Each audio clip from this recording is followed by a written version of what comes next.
1 2 1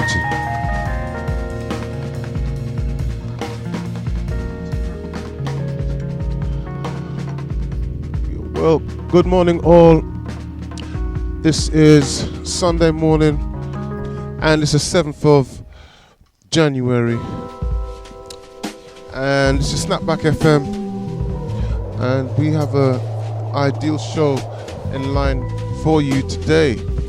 We have the great Ray Carless coming on the show later on, and we'll be talking about the life and times of Ray, and it's been really interesting having the conversations with him recently. So, you know, we will definitely be touching on a few things that you will find of interest. You're just listening to Yusuf Kamal at the moment, and but we're gonna soon get on to some of Ray's work. Ray is a saxophone legend really in this country, and he's done many what you call significant things. He's also actually an activist, but he's played a lot of beautiful music out there as well, and incorporates the music within what he actually does too. And also he likes to inspire young people to achieve a better direction than some of the youngsters have in the past who have gone astray. There's many great things really, but what we're going to do is we're going to let Ray go into those kind of conversations so that you can get a fullness as to what he's saying. So this is snapbackfm.co.uk, and you got DJ Diamond here, and we will, without further ado, let's hear Ray Carless doing a beautiful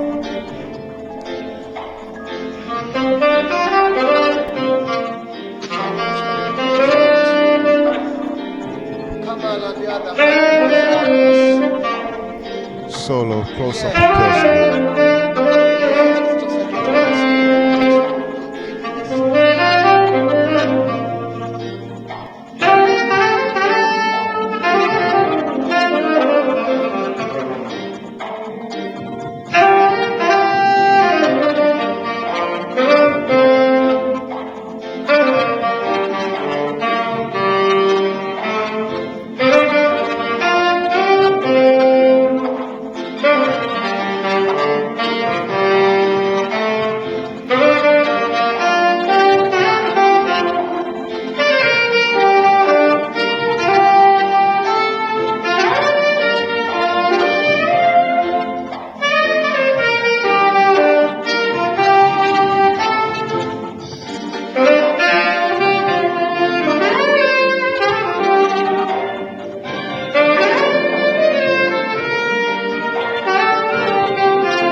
Yeah, Ray Carless. That was a nice little introduction there. And you'll be hearing lots of little interludes like that, as well as some of the works that he has. We've got some great music. Ray Carless is a jazz and reggae saxophone player who's been out there for a very long time. We'll ask him how long he's been out there for. And we'll be speaking to him soon. This is Snapback FM with DJ Diamond, playing top music, jazz, and edutainment. What is that? When is that? That's top music from around the world and educated conversation, right here between 9 and 12. Stay tuned.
Yeah, my computer likes to do some reading,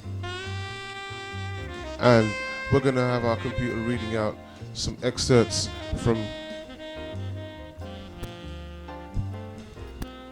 It's actually from a write-up that I found. So what I'm going to do is I'm going to let the computer go for it, and if he's not giving it to us the way we want it, then we'll have to just do it ourselves, all right? So you better get it right.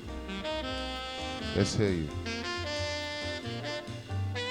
Ray Carless is a London, UK saxophonist events promoter, formerly with Incognito, the Heliocentrics and Redskins, now leading Ray Carless and the lively up-brewing club Scarville Ulsters. I think that there is a fair chance that you may like some of the music here. I'm trying my best to be positive and optimistic because you may have a track that I could bless with my magical Caribbean jazz flavor and vibes. We're all chasing recognition and I am flexible. I've played on a couple of hit records, but don't ask me to play like any other players. I only do Ray Carless and I love to play my saxophone in my own style. Tenor and soprano saxes are the horns with which I feel most comfortable. Yes, we all love music and we are all striving to share and promote with each other as best as we can for the benefit of the inhabitants of this strange but beautiful planet Earth. Let me tell you about myself and the current path of my music. My most recent recording project is the Leisure Island Rub CD. This music evolved from a nice neighborly liaison with my mate drummer Anthony Jones. We had no time to waste cause my dad was terminally ill, so we took both our Christian names, Ray and Anthony, to officially name the project band, the band Ray Anthony Band. Please take a look at the CD. It's available at cdbaby.com, and you will surely notice the intensely colorful tropical shirts that me and Anthony are sporting. Well, our music is slightly less intense but substantially more colorful. As I've stated previously, we were both extremely busy at the time of the recording, but I was desperate to finish this album quickly because I wanted to make a CD that was unpretentious and enjoyable. I was bored with a lot of things in London, too few gigs, and most notably the limitations of the jazz scene in the United Kingdom. How can you promote jazz without a jazz-friendly radio station? The answer is with great difficulty. I was aching to get the creative process back on board, but I wanted to make real groovy music that was soulful and infectious and accessible to all age groups of the greater public. I really wanted the listener to lose sense of time and place in the sunny melodious rhythms that we were churning out. I think that we succeeded because this CD just reeks of the perfumed tropical paradise that many of you have lived in or visited. The tracks were created to make you feel and move like a palm tree in the tropical sea breeze. This is smooth Caribbean jazz at its most communicative. There is nothing too fancy about it. It's just nice simple dance rhythm with a sprinkling of jazz. My favorite tracks are 1. Sunset Blues, a beautiful melancholic melody. I want you to close your eyes, listen to the music and just imagine that you are sitting in the cool breezy sunset of your favorite tropical paradise, and you, Ray, just reminiscing about loved ones far and near. 2. Midnight Hurricane creates a picture of the calm before the storm. You've drank too much of the local punch at lunchtime time and you're snoozing with this moody rootsy hot stepper rhythm in the background as the warm rain arrives like a cool shower. 3. Daydreaming is a track that I cannot find appropriate words to describe. I'm still waiting for the right words to come my way because this song really gives me vibes. Please let me know if you get the same reaction. Do you hear and feel the sexy suggestive insinuations in the tone of the haunting smoochy mellow tenor? Sax 4. Jammin' is a cheeky mix of popular hits from both Bob Marley and Kevin Little. 5. No Hard Food is an attempt to share some of the flavors that I inherited during years when I was gigging with Afro outfits and artists like Huma Sakralu, Dudu Pukuinist Zila, Township Express from South Africa, Koyo and Twi, Boombaya, Daddy Lumber and Kwame Yeboah from Ghana, Lundu Boys from Zimbabwe, Manu Dibango from Ivory Coast, etc. 6. I could go on and on but I need to stop now because I'm boring myself. Please tell me what tracks turn you on. You may feel a vibe to remix or add a vocal. Send email to both and Carless at blueyonder.co.uk. Reviews. This is the kind of jazz reggae that sounds great powering out of your hyphy on a summer Sunday afternoon. Chilled and beautifully played. Leisure Island Rub is a cool slice of Caribbean sunshine which would sound as good spilling out onto the steamy streets of London as it were drifting across a palm-fringed beach from the local beach cafe. The reggae edge to the music has more presence than you'll find in the average jazz reggae release, and there's a powerful dancehall element carrying most tunes, lifting them to a dance pace should the listener feel so inspired. Ray Carless is one of the finest saxophone players on the contemporary UK scene. His style is very lyrical and his phrasing always on the one. Ray has followed in his father George's footsteps and become a much sought-after session player. Dad played with the legendary Fela Kuti amongst others. We could list a few of those he's played with, but the review might get a bit overlong. Ray is currently touring Europe with Ska Cubano, a Cuban-Jamaican mix of Latin and ska. This hot new blend that's cutting through the festival scene. Try not to miss them. www.skacubano.com. Anthony Jones is a Guyana born multi-instrumentalist. One of those guys who can turn his hand to just about any instrument and make it sound like it's what he's best at. Here he plays drums, percussion, keyboards, guitar. He even takes lead vocal on Mr. Melody, Daydreaming, No Hard Food, In the Caribbean and Cool Life. The album mixes vocal and instrumental tracks and features vocalists Dennis Al Capone, a hilarious update on the Elizabethan reggae theme, future star Roy Pinnock, whose performance on the title track shows much promise, and backing vocals from Angela Scott Walker. So sit back, get the shades on, and whether you're baking in Brixton or chilling in Kingston, enjoy the grooves from one of the finest pairings on the contemporary dance scene. Yeah. So, I'll tell you what we'll do. We'll sit back and we will take in a beautiful track that Ray Carless has been instrumental in putting together with some other people in the music industry who I'm sure Ray will give us a breakdown into who was involved in the making of this one. But this one is about a great athlete called Usain Bolt, who we all know is the greatest athlete alive. And Ray, this is Ray's tribute to this awesome player in the scene, who is a sprinter from Jamaica.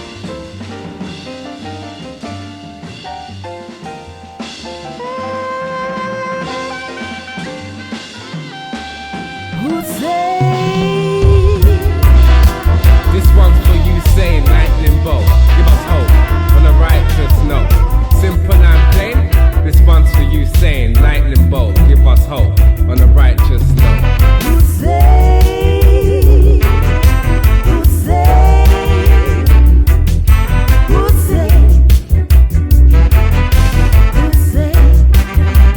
Hey, you took over the beautiful game. Cuba to Ukraine, Jamaica to Spain, they know your name.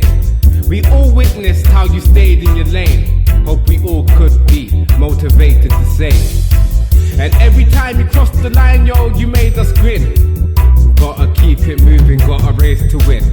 We salute your generosity, your legacy. We remember the absolute supremacy. One love, brother, for your humanity. It's insanity, every step with clarity. Made me wanna be there, but I was happy just to see. On the big stage, you made it to the big screen. Made us people proud to see you on the world stage. Numero uno, number one, first place. So true, inspirational and dominant. Competent, very vibrant and confident. Yo, you always shining in your great timing. Flying down the track, kiss a bolt of straight lightning. Moments of your awesome journey verified. Encouraged us to be healthy and exercise. Can't imagine the sport without you. You set the standard, now it's all about you. Esteemed athlete of Godzilla magnitude. Titanic proportions of God-given attributes. Showing the other athletes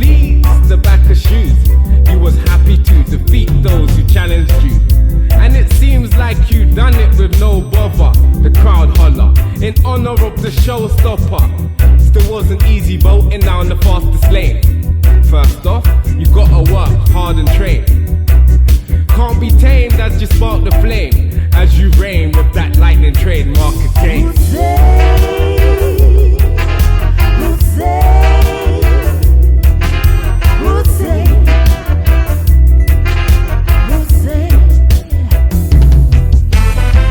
More than the gun, being the winner is your trigger, you're a winner. Still I can picture things getting bigger. Burn the trap to a cinder every time you deliver. More stronger, more faster, more fitter. The CHAMP, helping me to see the champion in me, that's key. All aware, the champ is here, I say yeah. Glance and glare at the natural glare as they stare. I know that you're feeling the vibe, come to light up the night.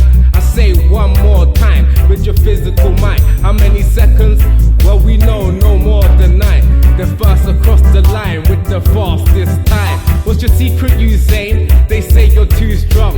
As you break records, re-release through songs. So walk like a champion, talk like a champion. What a piece of running, man. Tell me how you did it, fam.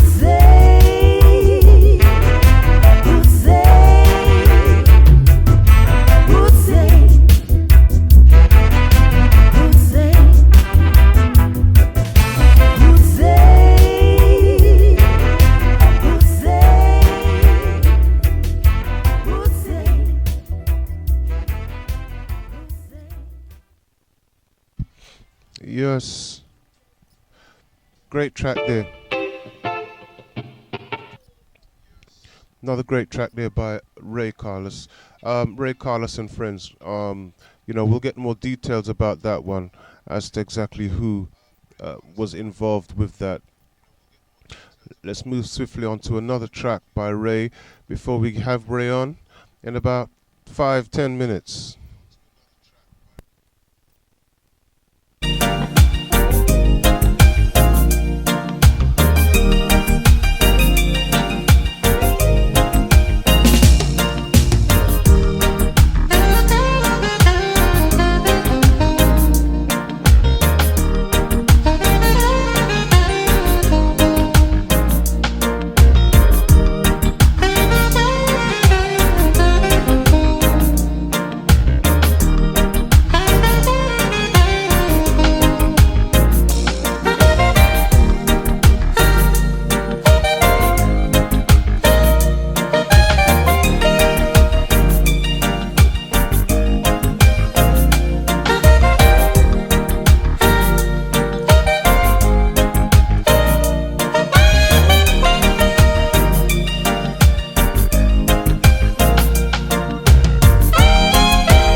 Beautiful track there by Ray.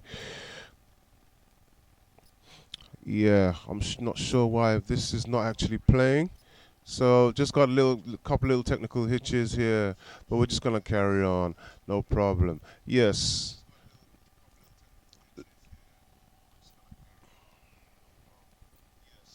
All right, let's move on to another track now. This is Ray Carless's 59th Earth Strong celebration that happened back in 20 a little while ago. Okay. So I'm not going to say that the man may want to just keep his credentials safe and solid and you know and sacred. So I'm going to move on to a beautiful rendition that Ray did. Let's hear it and we'll take it from there.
Yeah, great track there by Ray Carless. Now, that track was meant to come on later, but somehow the Goonie Googles got into the works. We're going to have Ray Carless to come on and explain about that track, 'cause that's one beautiful track off of his album, which we will be talking about later.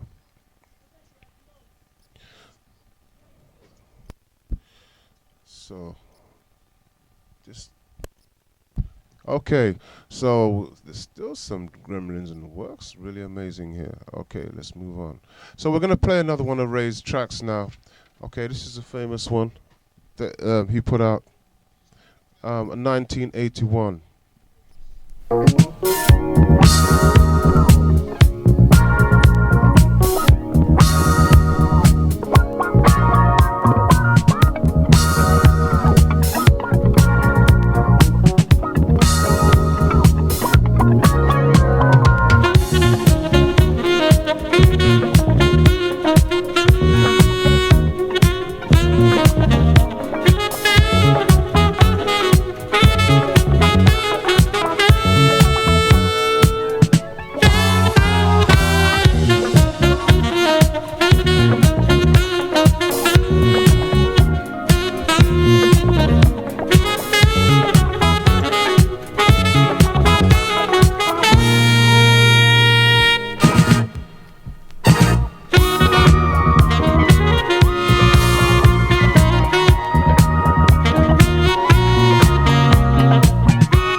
This is Snapback FM with DJ Diamond, playing top music, jazz, and edutainment. What is that? When is that? That's top music from around the world and educated conversation. Right here between 9 and 12. Stay tuned. Each and every Sunday.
Ladies and gentlemen, put your hands together for a Brit Funk legend, Mr. Ray Carless.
Yes, that was Ray doing a quick stint with Club Scarville and a saxophone player named Miss Mego. She's crazy, man. She's got this whole vibe about her that people, as soon as they see her, they say, "Oh yeah, come and play with me, come and play on my stage." She's probably trained up and everything like that as well. But I'm sure she's all trained up. But at the end of the day, yeah, she's got this kind of vibe that as soon as people see her, because she's Chinese, I'm sorry if I'm you must correct me if I'm wrong. She's either Chinese or Japanese, or she may be from Korea. I'm not sure. I apologize. But yes, and Ray got her to sit in on that track there, which was like a Blue Moon track. So, yeah, the great Ray Carless will be with us shortly. What we're going to do is we're just going to go up to the break, and then we'll have him in on the other side of that. Let's do another little session with just Ray by himself, okay? Just to give you some mellow Ray vibes. Beams of Ray.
Yeah. This is Snapback FM with DJ Diamond playing top music, jazz, and edutainment.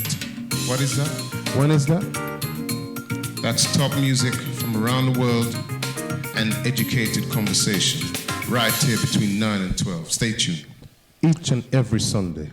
Yes, so we've got the great Ray Carless coming on soon, and he'll be featured for the balance of the show later, and you know, if I'm sure he's got more than that to say. His life is not going to cram into just 1 hour or 2 hours, so you know, but that's going to be, like I said, later on. So let's play a track. Let's just play a track from a great Diamond player playing top music, jazz, and edutainment. What is that?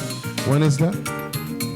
That's top music from around the world and educated conversation right here between 9 and 12. Stay tuned.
To the moon, snap.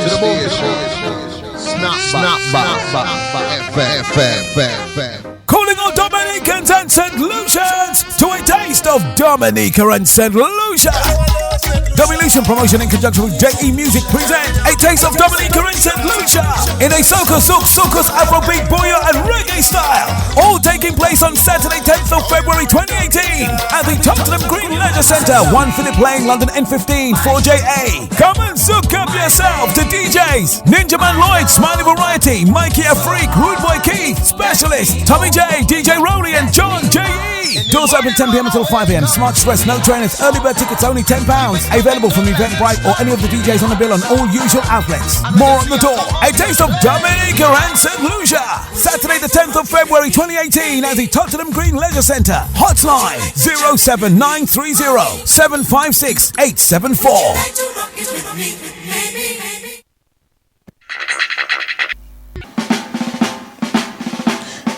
Yes, you're in the right place. You're in tune to Snapback FM with me, DJ Diamond. Playing top music and edutainment. Yes, that's top music and educational conversation. Right here between 9 and 12 noon.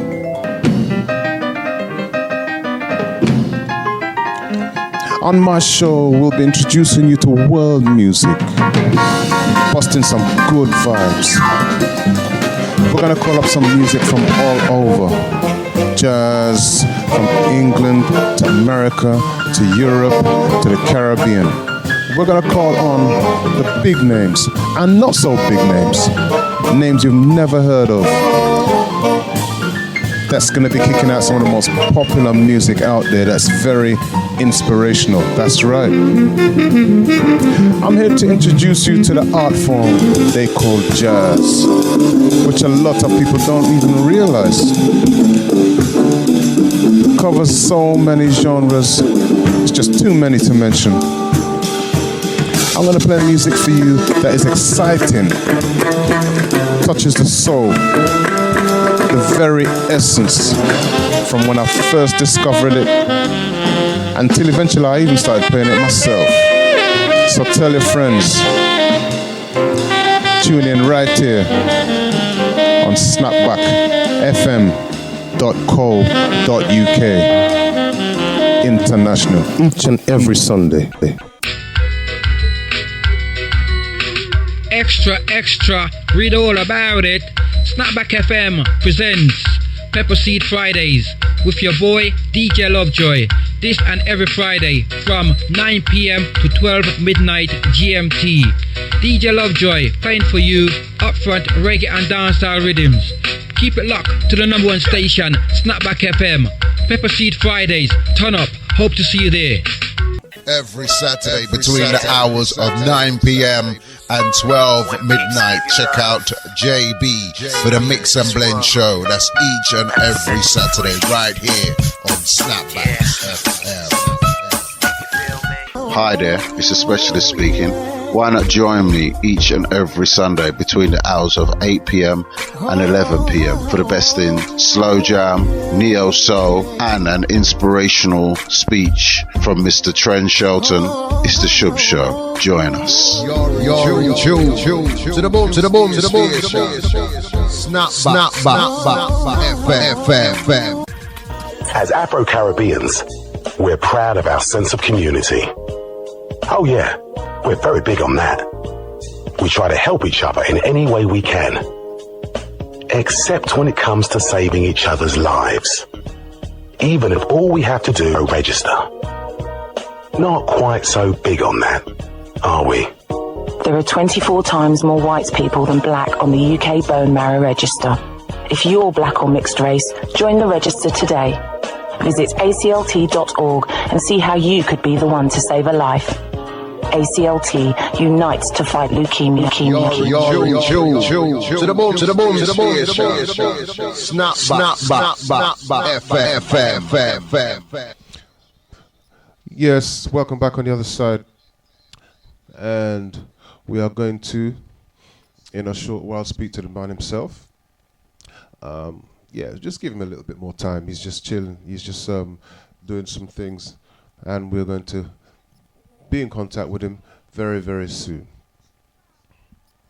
Okay, so what we're going to do is, this man has performed with many top people.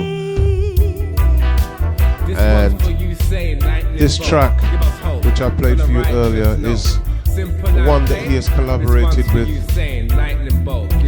the brother's name is Niles. Niles is a trumpeter, a singer, an activist, and a leader.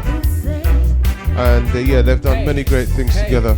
So this track, which I'm playing again for you to give you an idea, it's, you know, it's beautiful quality. I love the production on this track, and I really hope it gets somewhere. You know, I really hope it gets somewhere big. So you know, people, you gotta listen, and you've got to promote this track. It's called Moment in Time. Okay. And it's Ray Carless is the one that presents it, and it's a tribute to Usain Bolt, and it's by Club Scarville, and it's by Ray Carless and Club Scarville All Stars. Yeah. And I like it inside on the CD. Inside it says 1, 2, 3 argument done. And also on other tracks it features Michael Gordon, a very great singer from Lovers Rock, and many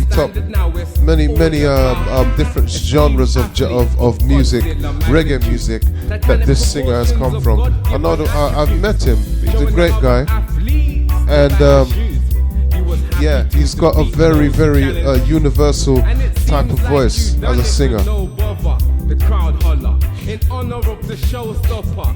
Still wasn't easy boating down the fastest lane. First off, you gotta work hard and train. Can't be tamed as you spark the flame, as you reign with that lightning trademark again.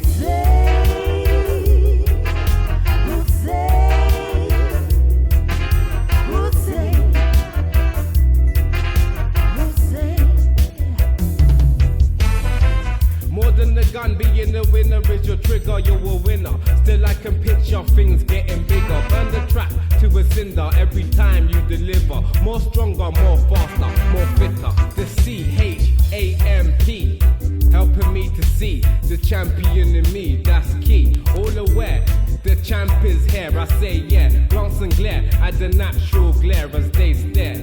I know that you're feeling the vibe. Come to light up the night.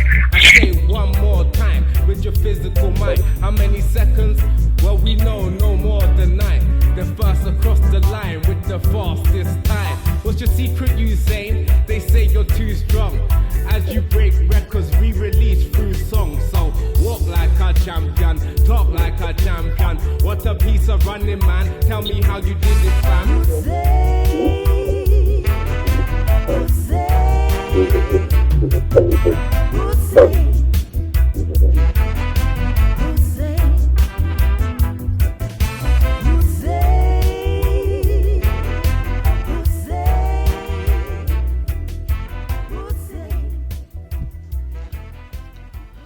Yes, people, you was listening to that great track there by Ray Carless called A Moment in Time, and it features a young singer who Ray will come on and tell us about. So Ray, we have Ray Carless on the line now, so can you just give me a little 1-2 little test? I'll tell you what you can do, Ray. You can just introduce yourself while I just get some levels on your volume here, sir. Okay, morning. I'm Ray Carless, saxophonist come from Jamaica Posse, you know? Can you hear me? Yes, yeah, everything crystal clear, okay. Nice. Cool. Okay, yeah, so you said from Jamaica Posse. Yeah, come from Jamaica Posse, man. Come from Jamaica Posse. All right. Listen, this track, Moment in Time, can you tell us a bit about it to start off before we go into your life, sir? Because, you know, a lot of people are very interested in your life and times, but this track is really beautiful, and you know, like I said, I love the production of it. Okay, right. It was the idea for the track came when I think it was at the Olympics, the 2012, when Jamaica got the 1, 2, 3 in the 2000 in the 200 meters. Okay. And so I thought that was a special moment in time because something like that's never been done before. And so myself and Colin Manish, we were writing at the time, and we decided to to make this a track about that event, so that in years to come, people can play this music to their grandchildren, let them know what was going on at the time. True. Because that's a moment in history, man. Yeah. You know, and we don't ever want to let that get lost. So Yeah, true. That's where the idea came from. So we made the track, and then we got Watusi to come and to do a vocal on it. Okay, and Watusi. we got various mixes on the track. There's a jazz mix, and there's a real nice heavy dub mix on the EP. It's an EP. Well, that's got 5 tracks on it. Yeah. Yeah. Okay. Yeah. So that singer's name is Watusi, yeah? That's Watusi. You know Watusi, man. Watusi from Nas's posse. Okay, Watusi 87. Yeah. He's got a massive posse, man. There's some serious singers and rappers and chatters in there, boy. So for me to know every one of them, and they're all young and up and coming, you know. Yeah, there's a lot of talent down there. Yeah, a lot, a whole heap. Mm-hmm. Yeah, big up Niles for me there anyway. Yeah, man, big up Niles, yeah, man. Every time. Yeah, he's still on it, doing some great work in the community. Yes. You know, and with his African revolutionists. Yeah. Ship ahoy, ship ahoy, ship ahoy, Lord. If you ain't heard that track, people, you need to hear that track, you know. That's the one, man. Yes. Drive people crazy, get people carrying on. Mad. Yes, that's brilliant. So now, Ray, thank you very much for coming on the show. And what I'd love to do is to move on with you. Just to ask you personally now, who influenced you as you were growing up? Who influenced it? Initially my dad, Mr. George Carless. He was obviously come from Jamaica posse. He came here back in 1956, 57. He came in 1957. Okay. And to do hard labor, but he was also a musician. Yeah. Yeah. But he did this bit of hard labor to look after the family and all of us. Yeah. Like they all did back in the day. Oh yeah, definitely. And so he was a saxophonist, come from Spanish Town in Jamaica. Okay. And there's a man called Eddie Tantan, who's a trumpet player who influenced him to pick up the saxophone. Okay. They came to, so Tantan was before your dad? Yeah, Tantan was the man that went and interfered with him. He was happily doing his tailoring in Spanish Town, and Tantan said, George, go and buy a saxophone. You're going to be in a band. So that was so that's the initial influence. Okay, that's interesting, man. Yeah. So he came here and he played with bands, played on the scatting Millie Small and people like that. Yeah. So Tantan, Tantan's passed away now, hasn't he? No, man, Tantan's still going strong, man. Don't kill him. Gosh.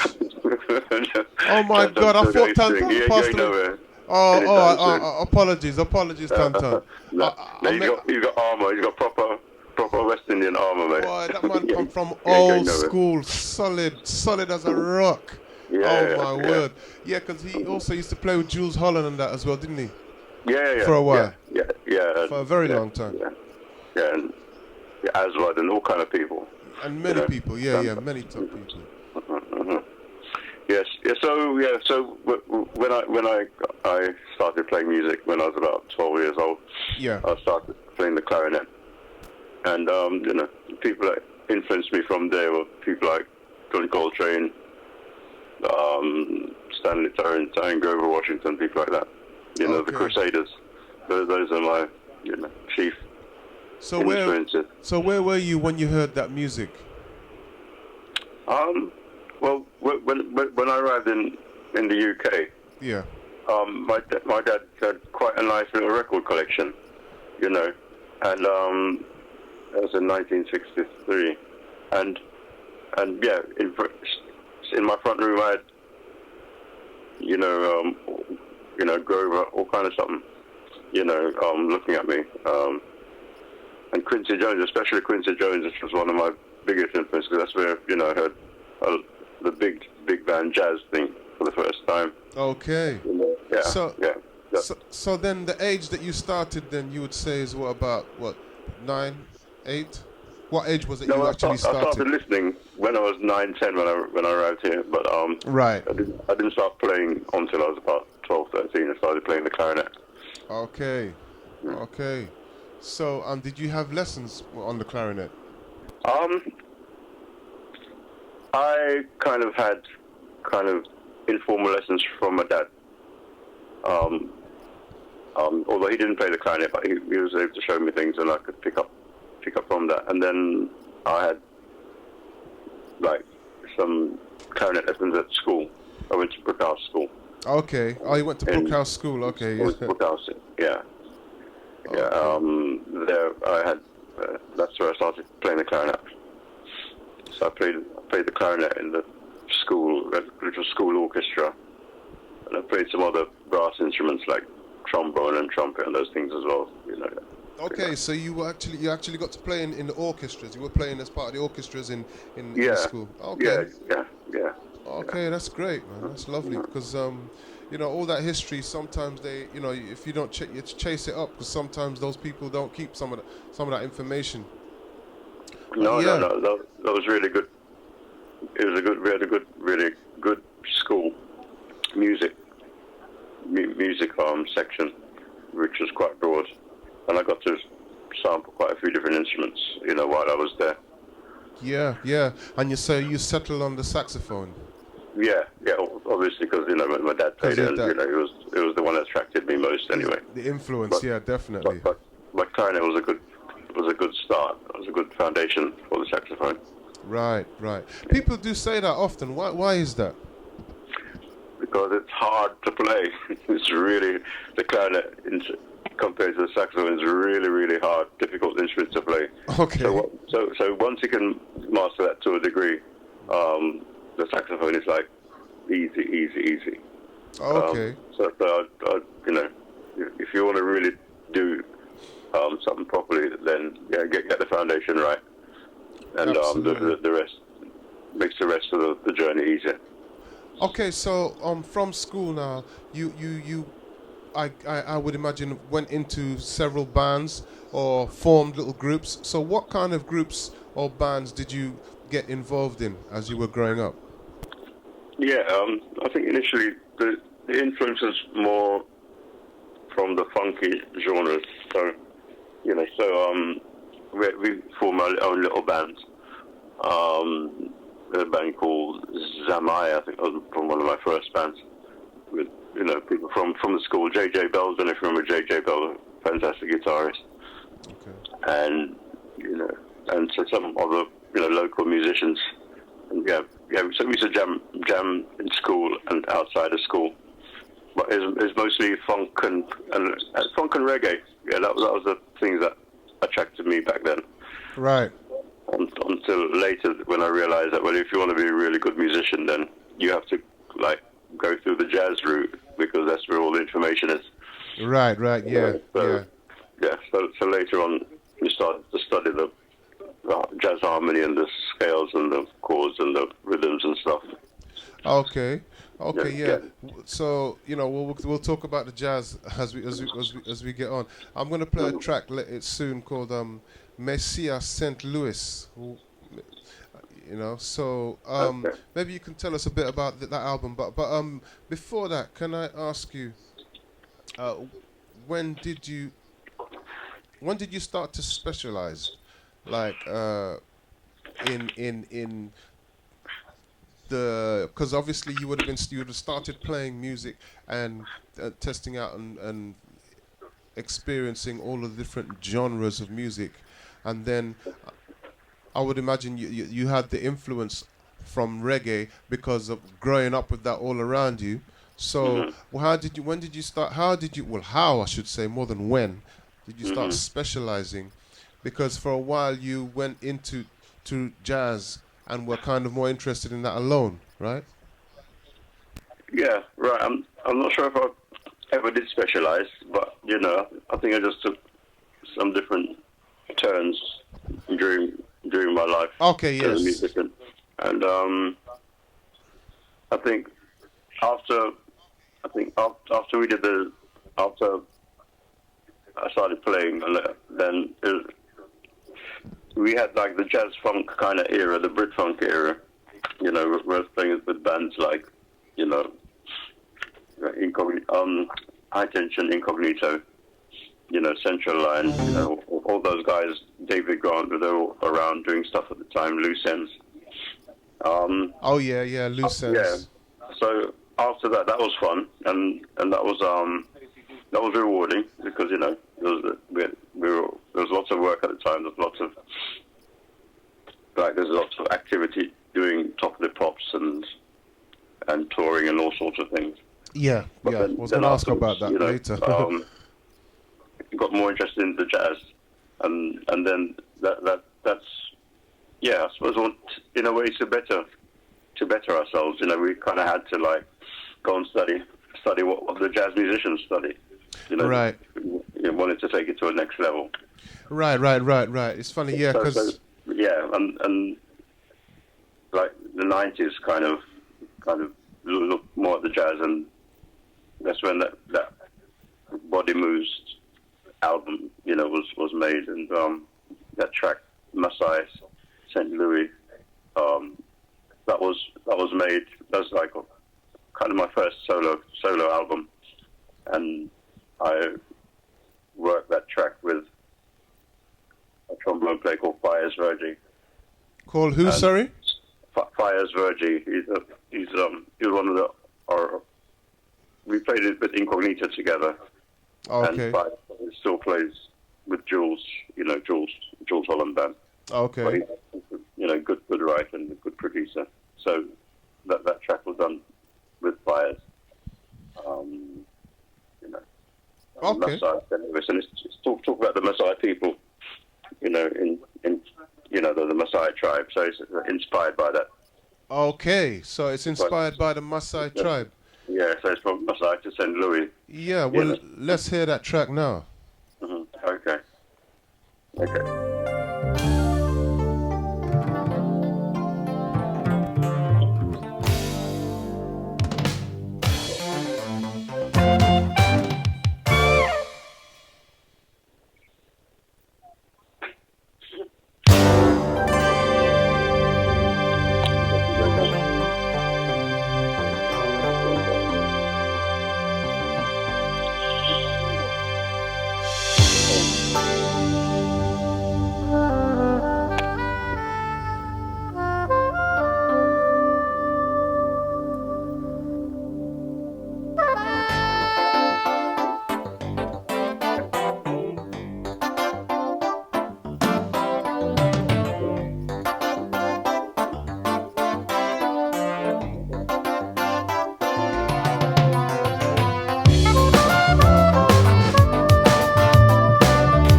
Wow, wow, wow, wow, wow.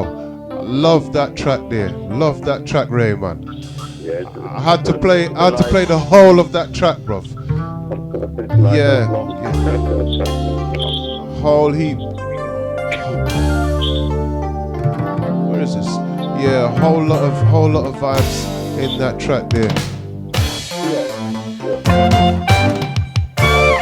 Yes. Masai St. Louis. Jeez. It's a track, man. Yeah, I guess you probably haven't heard it for a long time, right? It's bring back memories, yeah? That's right.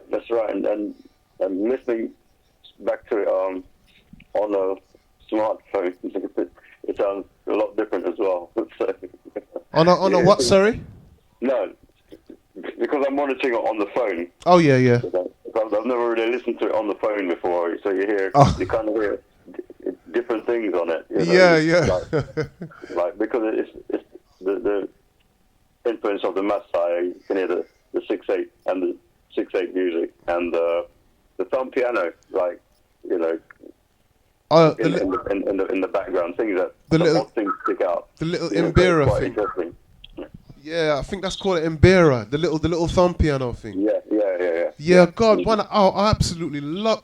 That's on the track. Is that a real Mbira on there? No, it's not. It's not a real one. It's emulated. Okay. It's synthesized, Yeah. But it's there to give the flavor. Yeah, because the African flavor. Yeah. Actually, it was played in the right kind of ways. Dung dung ting dung tiki ting dung. Yeah, absolutely. On this track, what I love about this track is that this album is that you've got a lot of variations, man. All of your tracks, they're all very, very different, So, how long did this album take? Can you tell people what the album is called again, please? It's called Body Moves. Yeah, Body Moves. And it was on a label called Triple Earth. And I think we did this back in 1996 or something like that. Okay. I can't really remember. Yeah. but yeah, it's the first time I really got to really to extend myself like creatively on an album, and yeah, we did a lot of variety, and we had some great musicians on this album. We had Robert Bailey. He played drums on most tracks. Okay, nice. Robert Bailey, yeah.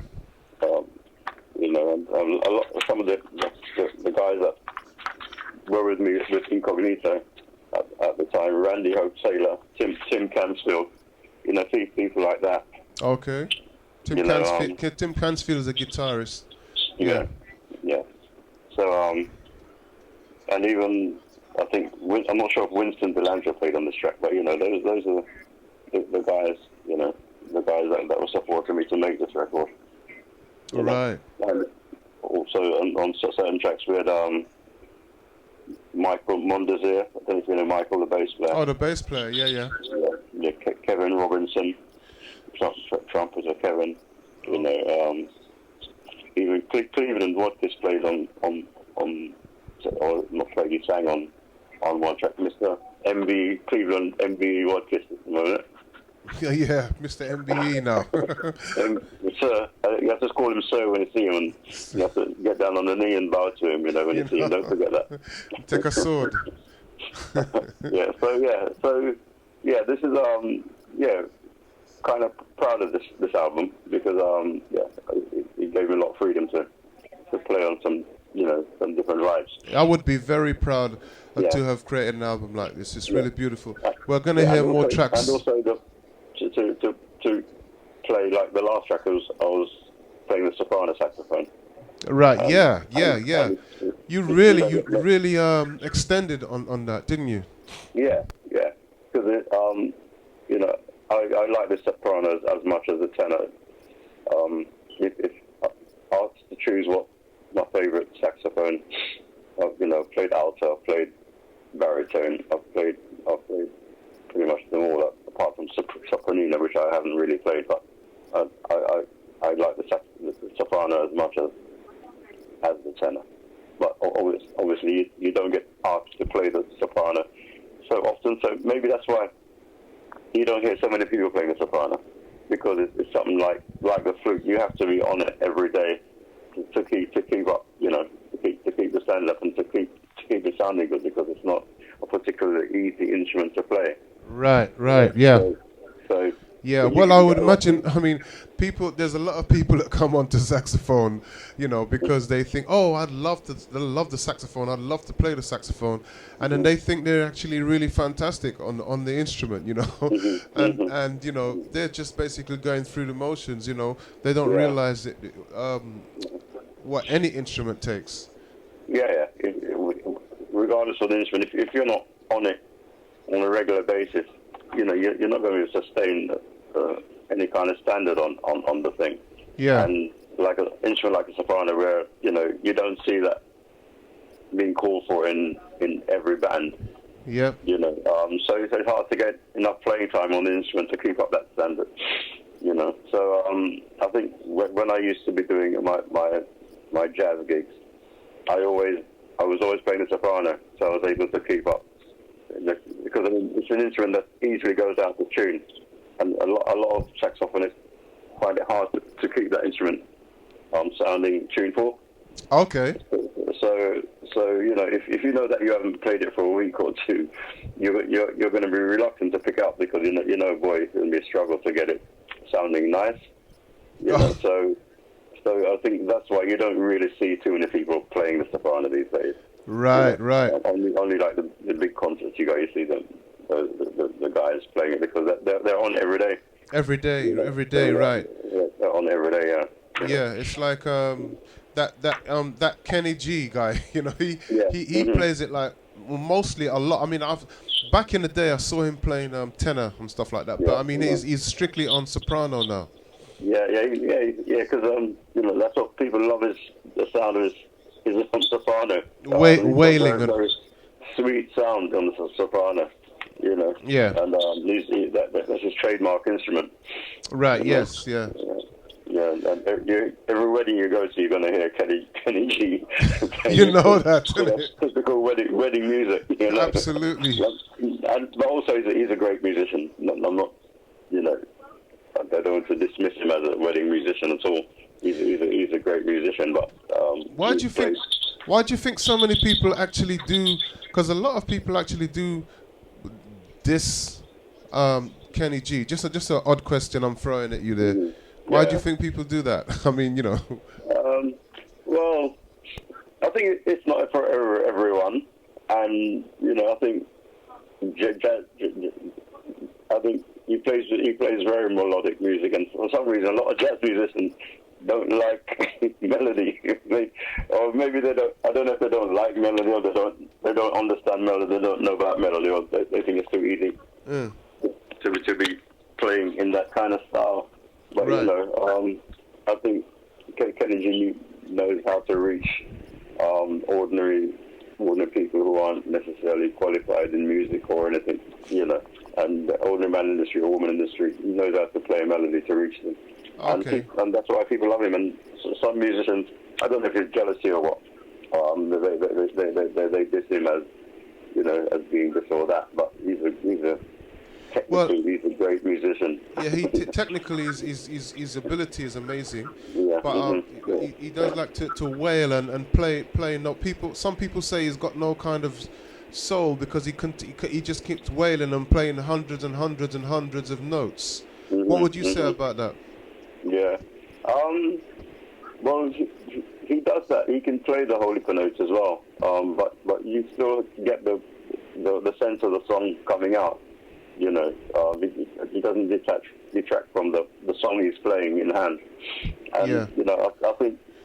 Anyway, that's fine, bro. That's enough about him. To do with you, how did you develop your musicality as you on your instrument? I mean, if you can remember that far back, because we've done hours and hours of practicing, right? So where was yours done, and how did you develop? Yeah, well, I think when I started playing, I think it was obvious that I had a gift for music. I had quite a natural ear, and I guess I took it from my dad.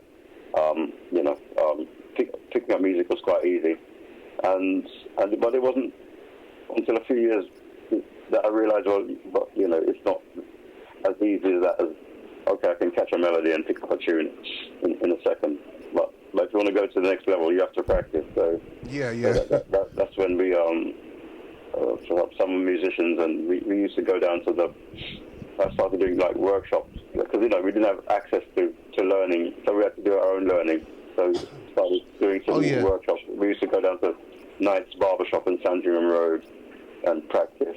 Okay. There was many musicians there. That passed through there. Yeah, that's really over the years. And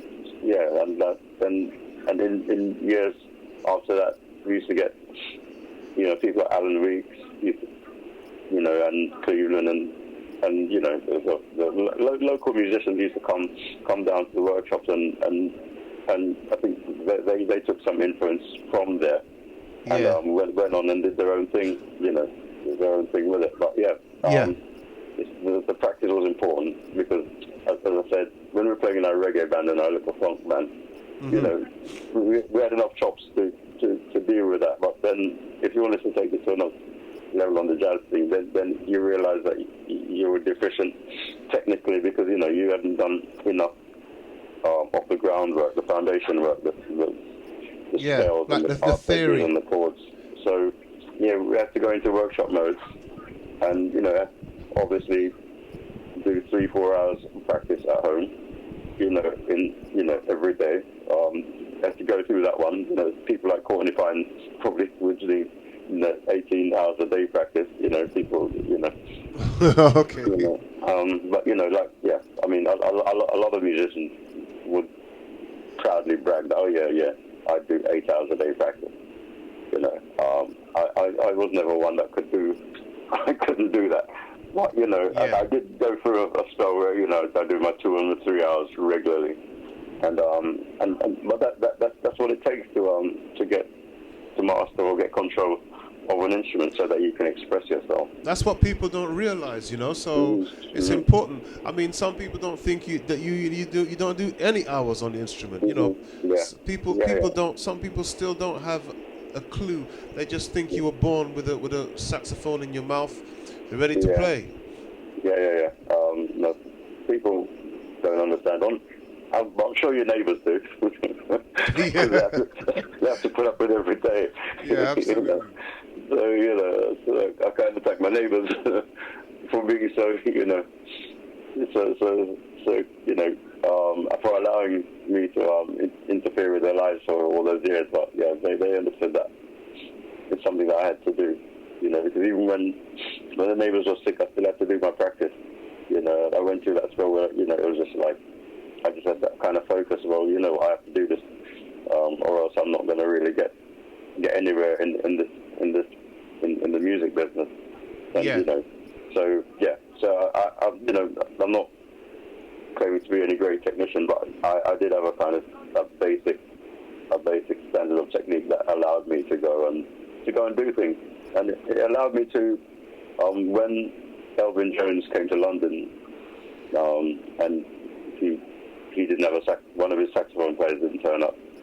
It allowed me to go and do the audition, which I passed, and end up doing 6 weeks in Europe with Elvin Jones, and that was that's an experience that many people don't get. That must have been a massive highlight in your life. Elvin Jones, one of the top jazz drummers that was influential. Has influenced hundreds and thousands of drummers around the world, and also played with John Coltrane amongst many people. Yeah, man. I thought I was John Coltrane, man, at the time. That was my little Coltrane period. Playing with Elvin, I kind of almost felt like I knew how Coltrane felt because of the way Elvin was lashing you. And you had to respond, and it's kind of a big responsibility to be in a band in front of Elvin Jones.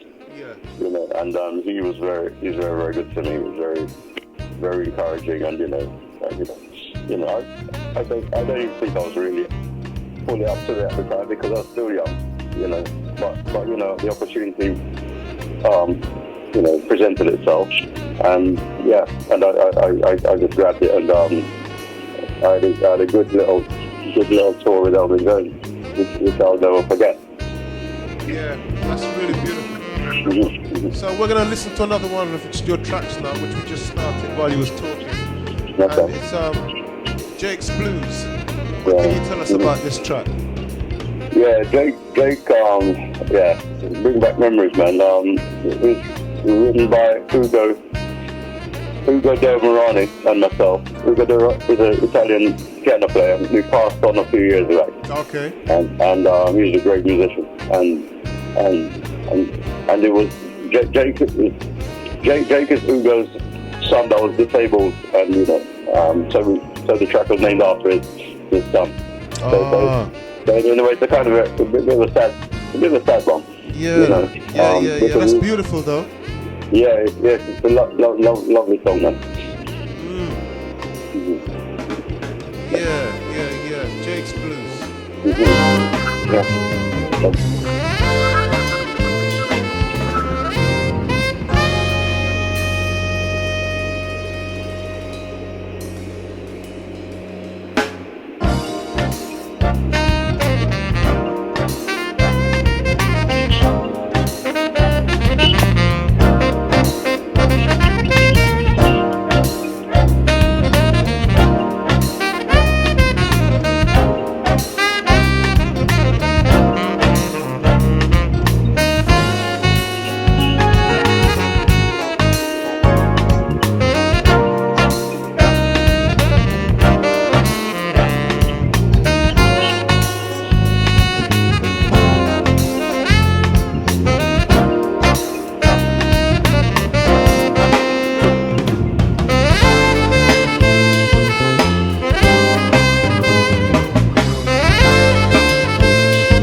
This is Snapback FM with DJ Diamond, playing top music, jazz, and edutainment. This is Snapback FM with DJ Diamond, playing top music, jazz, and edutainment. This is Snapback, that's top music from around the world and educated conversation, right here between 9 and 12. Stay tuned. Each and every Sunday. Yes, people, if you're listening and you just tuned in, you're listening to an interview, an exclusive interview with Ray Carless, jazz and reggae saxophonist, and that is, if that's what you like to be classified as. I didn't ask that. I just said that.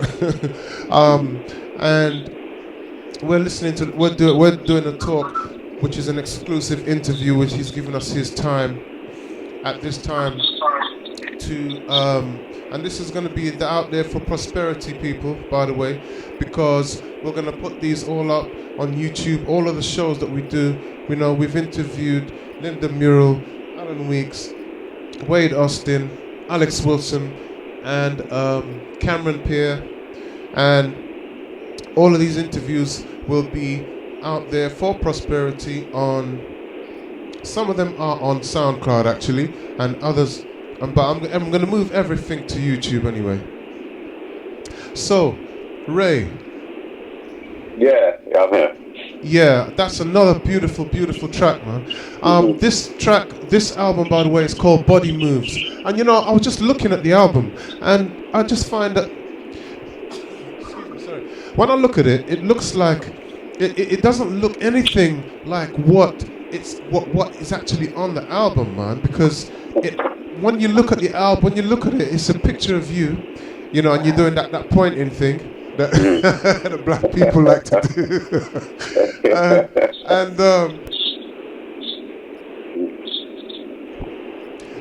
What happens is that it looks like it's going to be a album with maybe like popular tunes and, you know, dance. You know, it does have some dance music on it and stuff like that. Yeah. It looks like it's going to be commercial music, but it's the complete opposite, isn't it? Yeah, I suppose looking at the cover, you think it's like a smooth jazz kind of thing that you're going to get. You know, yeah. Well, that's why images are so, you know, it's hard to judge from a picture what you're going to hear. Yeah. It's just basically it's a picture of me. You know how I looked at the time. It wasn't very arty or anything like that. It was just a one plain picture. It looked like some guy was going to play some Kenny G kind of music. yeah, commercial. Like it looks like it's going to be commercial and, you know, like dance music and, you know, popular stuff. But man, it's so far from that, man, and it's a lot deeper. Don't judge a book by the cover. By the cover, that's right.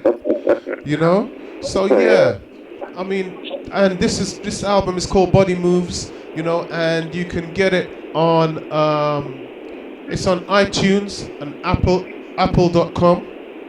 You can go and listen to it and sample different tracks from it, yeah. And if you like it, buy it. And I don't forget about if you like it or not. Just buy it. You know, it's out there. Just buy the thing, man. Just buy the thing, man. Seriously, you know, it's about each of us helping each other, and that's the main thing. You know, that's how we all rise.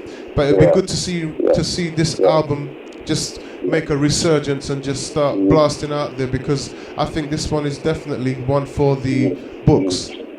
Yeah. So. Well, something that I would like to highlight, I'm not sure if you're going to go there, but it's just the period, the Jazz Warriors period. I don't know if you think you're going into that. Yeah, I was going to ask some questions about that, but because I was going to go through that and then go through the reggae and then go through and then keep touching on both of them, really. So sure. So with the Jazz Warriors, I mean, you were I've got an album with you on it. You know that album with everybody? They had a picture of absolutely everyone on that album.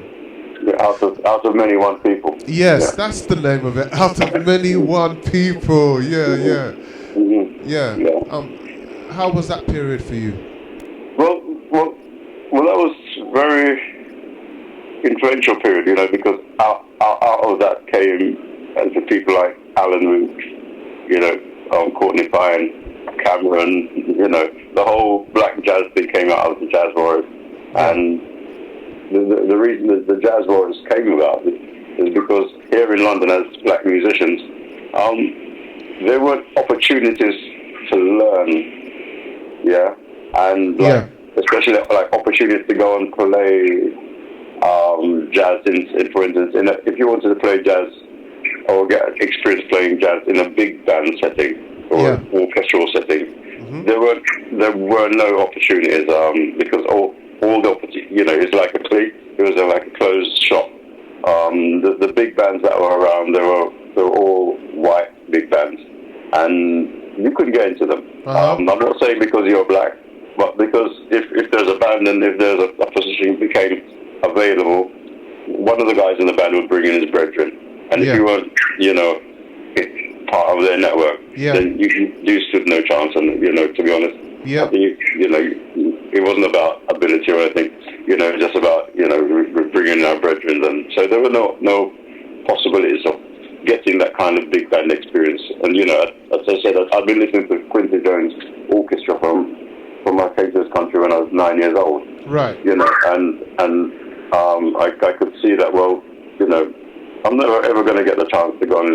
And also, it wasn't just the playing with because you know, you could learn, you can teach yourself to read music, but you need to be on the bandstand to like be reading, you know, to get the experience to be when someone put a piece of music in front of you. Yeah. To be able to do that properly and effectively. And don't forget, as a musician, as a working musician, a lot of the work that you don't see behind the scenes, the people who record the music for the films that you're watching on television or in the cinema, you know, or the music behind the adverts that you're hearing on television. Right. You know, back in the day, those kind of music, you had to be able to read music efficiently. Straight off the page. Right. To get any of those work. The work in the Western theatres require that you have to be able to do that sort of thing on you know, on a par with everybody else. Yep. And if you didn't get the experience to learn and to practice that part of the trade, then you were never ever going to be able to get into that kind of era. And that's where the money is. You know, if you want to look after your family, and you're a musician and you want to work, that's where the money. The money wasn't running up and down doing gigs in pubs and stuff or clubs or whatever. Yeah. Those are the people who were able to get there, you know, to go and apply for a mortgage and were earning enough to go and secure something for their family back 20, 30 years ago. Yeah. So we needed to make ourselves fit to apply for those kind of positions. So that's why we came together as musicians, myself, Courtney, a lady called Gail, I can't remember her surname, you know, Gary Crosby, people like that. And we put this collective together called the Jazz Warriors. And so that we could one, practice reading music in a kind of big band setting. And it gave people like Courtney the opportunity to write music and for a big band and hear you know what it sounded like, and that was the settings. And you know that now if you look on Jules Holland's show, you'll see, you know, a sprinkling of black faces there, you know, and people who benefited from, you know, from the work of the Jazz Warriors, because it encouraged people to go to study. Yeah. And you know, and as the Jazz Warriors, it became very, very popular at the time, you know, and it was you know, it was very. It's interesting because you're saying that from that era, it's basically like you said, the Jazz Warriors is what paved the way for a lot of the I guess black artists to really get there. And there is really there is two sides of it, isn't there? There is the European guys who were doing it for years and then and not actually having, like you say, a doorway in for anybody. But the fact is that, that because they had their genre all set up and their whole clique, the Jazz Warriors came and just created its own clique. Then obviously they can turn around and say, hey, okay, those guys, they've got something going on. It's quite interesting because at the time there's a band that we used to there's a white jazz band called what's called not Loose Tubes. That considered all the top white musicians. Yeah. And then we came along as a totally black band.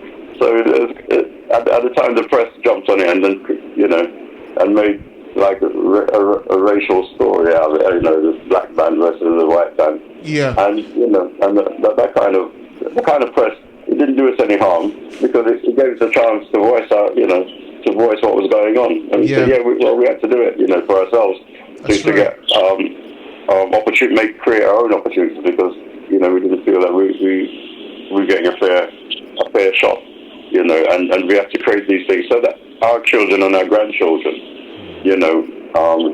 can benefit from it because they'll know, well, okay, this is what these guys had to go through, and they show you that, well, yeah, you have to go and you're going to have to go and study, and hone your craft, get your skills up, to be on a par with what's going on, and I think that kind of woke up a lot of people, and I think it influenced a lot of people, up to the current generation of the Shabakas, who I'm sure are aware of the contributions that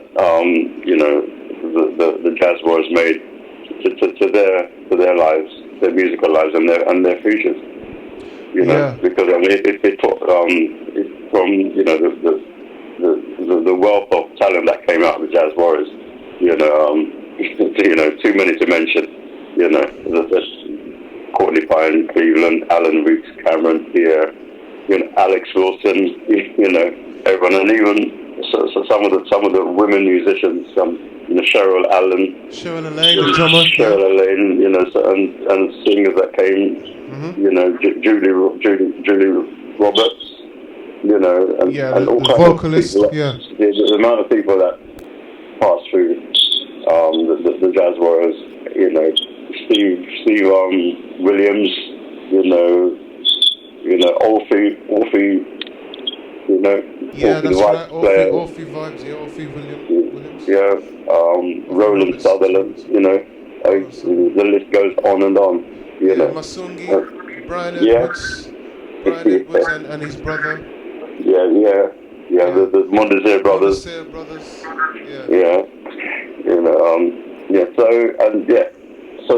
I think, listen, we in a way I feel that we put black musicians on the map in this country.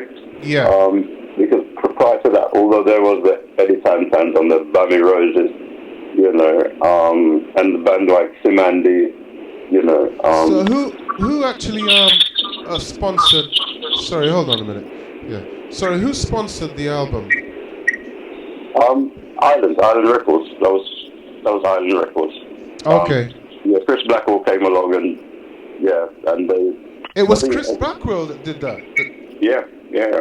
Okay, I know Chris Blackwell was part of Island Records. Because remember that from Bob Marley. But wow. Yeah, that was on Island Records.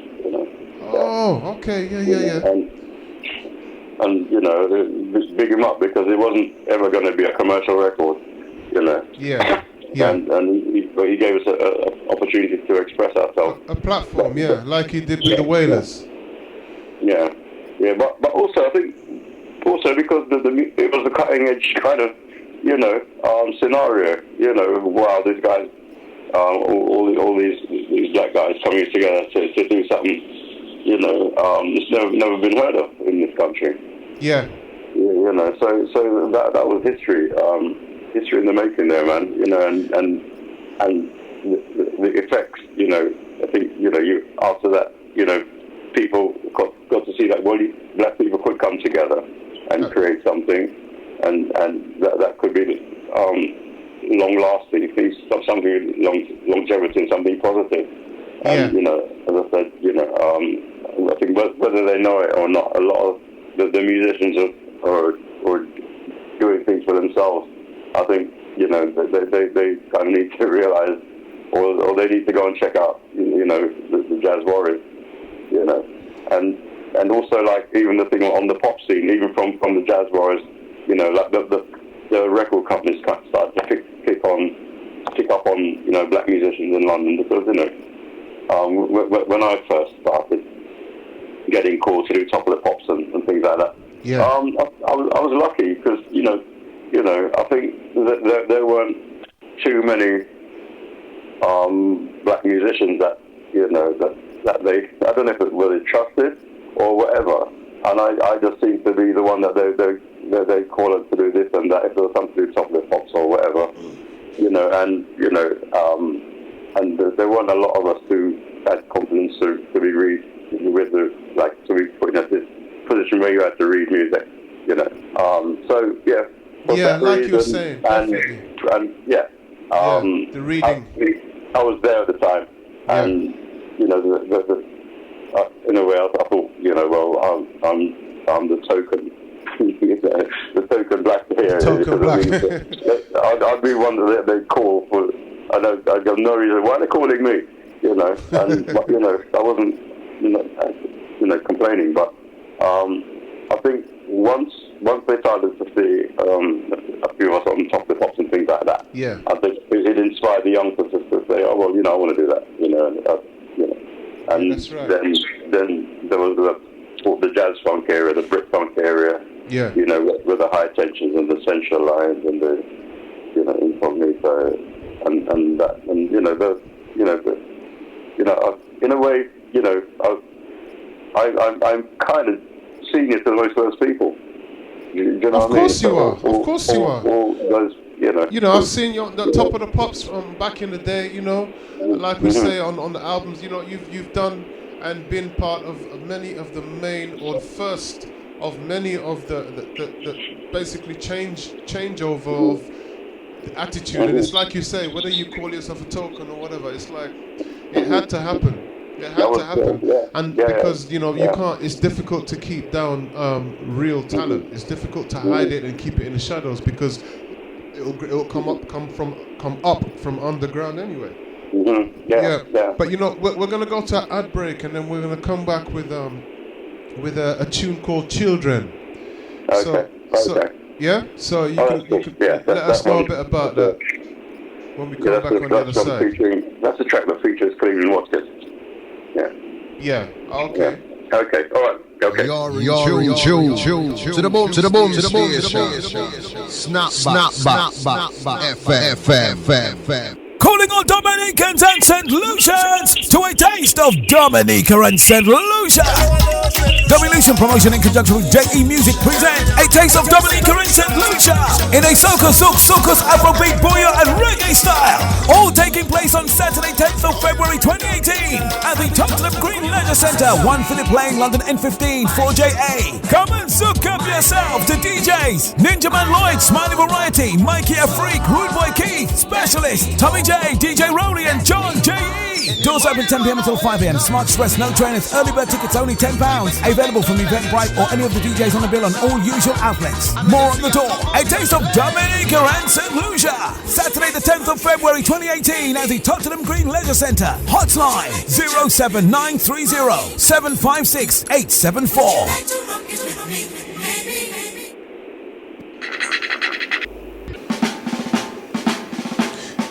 Yes, you're in the right place. You're in tune to Snapback FM with me, DJ Diamond, playing top music and edutainment. Yes, that's top music and educational conversation right here between 9 and 12 noon.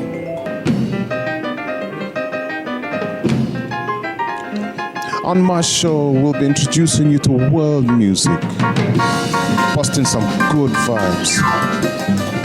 We're gonna call up some music from all over. Jazz from England to America to Europe to the Caribbean. We're gonna call on the big names and not so big names. Names you've never heard of. That's gonna be kicking out some of the most popular music out there that's very inspirational. That's right. I'm here to introduce you to the art form they call jazz, which a lot of people don't even realize. It covers so many genres, it's just too many to mention.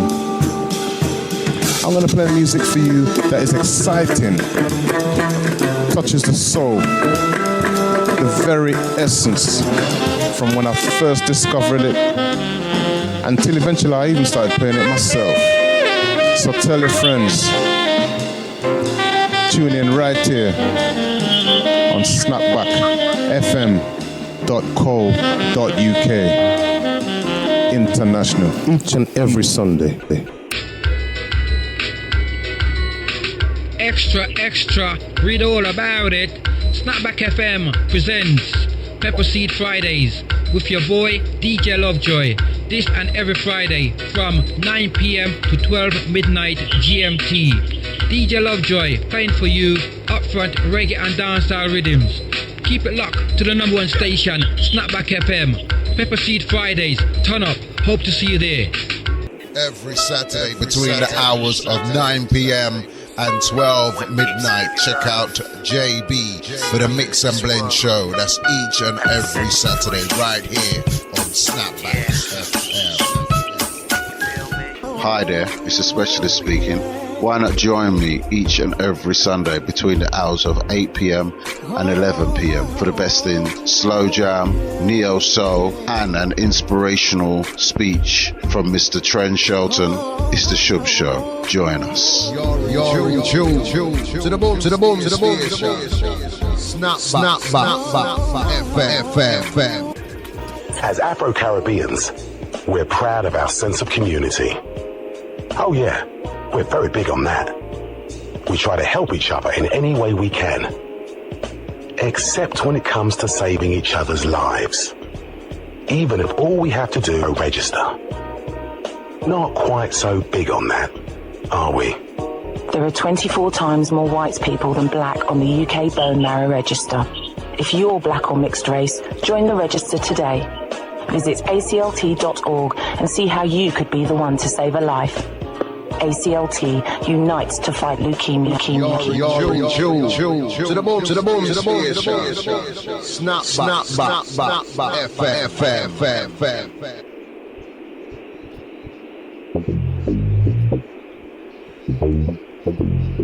Yes, we're back on the other side with an exclusive interview by the man himself, Ray Carless, jazz and reggae saxophone player extraordinaire. And this is another track of his now we're playing called Children.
to mind. No, they really don't seem to mind.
Yeah, Ray. Sorry, I don't want to keep you hanging there all the time. I just wanted to say, yeah, this is another great track, and I just wanted to ask you. Look, I don't want to get to the end of the show and don't get to the all the questions that I wanted to ask you.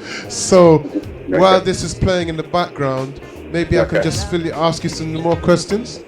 Okay, fine. Okay, so I just wanted to know, how did you develop your career in England, and what challenges did you face?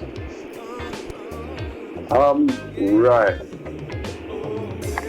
I'm not sure if I developed my career or the career developed me. Yeah. But, you know, right. You know, things just, you know, when you're in the music business, you can't always plan what, you know, or stage what you want to happen and how it happens. Things just started to happen. You know, and I think, you know, the more you put in, the more you get out. So I suppose I was there and ready to take on challenges, and you know, I think the Incognita album was important. You know, because it gained, because of the success that it acquired. Because we had chart success with Always There, but and that took us, you know, a good way. And then when I had my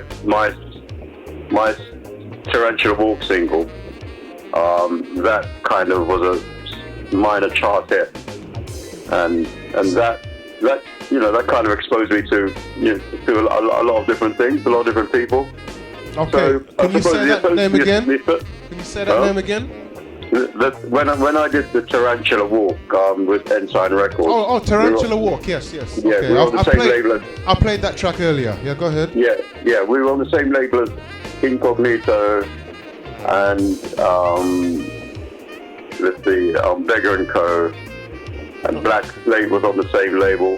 Okay. You know, so I think, you know, I think it was big because I was part of the black music community. I think that's the only way to say it.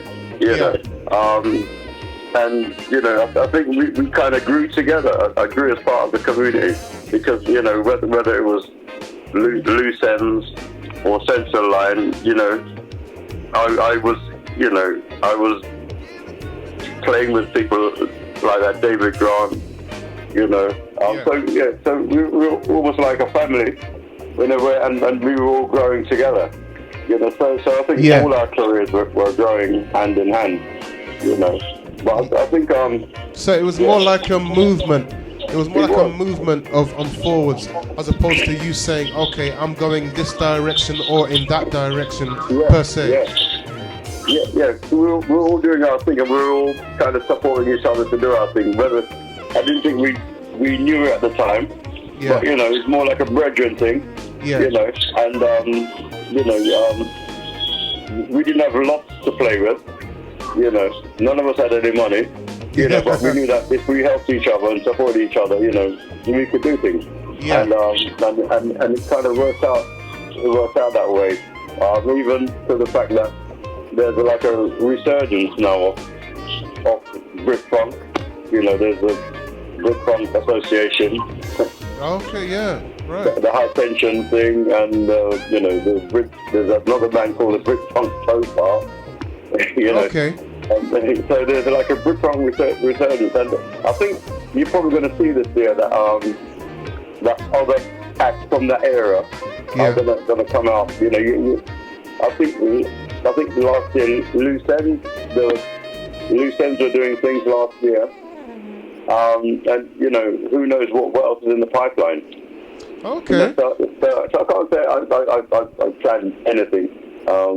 You know, there's no planning. It's just how things work out. You know, from one session to the next session, from one gig to the next gig. Well, I'll tell you what. I would love you to plan another album like this, man, with this kind of spread of material, because I think this side people don't know much about. People need to hear more about this side of you, man. Well, I know I do, right? And you know, we know it's going to be specialized, and you know, not such on the so-called commercial market and all the rest of it. But you know, I think it's just as important. Yeah. Well, I think in a way, I respect and appreciate what you're saying.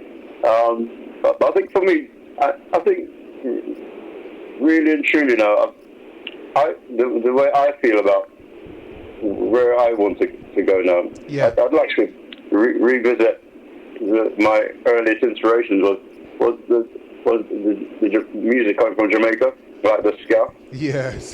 I think that's probably where I see myself just getting back to, because there's a legacy there that's going to die unless we carry on.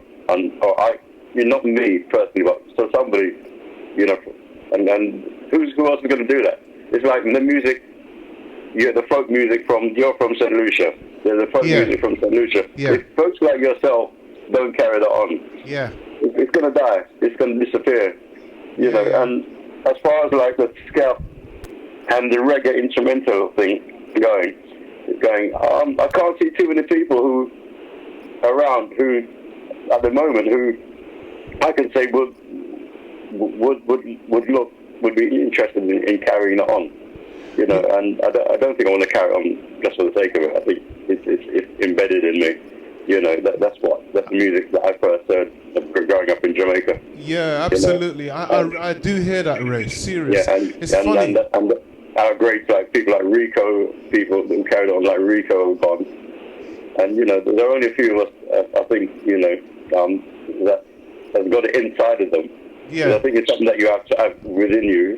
I don't think it's something that a little youth gonna jump on. I think it's got something you got passion for. Yeah, and it's got to be important to pass it on, isn't it? Yeah. So it's important in a way, I kind of see that. And it's something that I think I'd enjoy doing, because I've never really done it to any degree, and it's something I've wanted to do.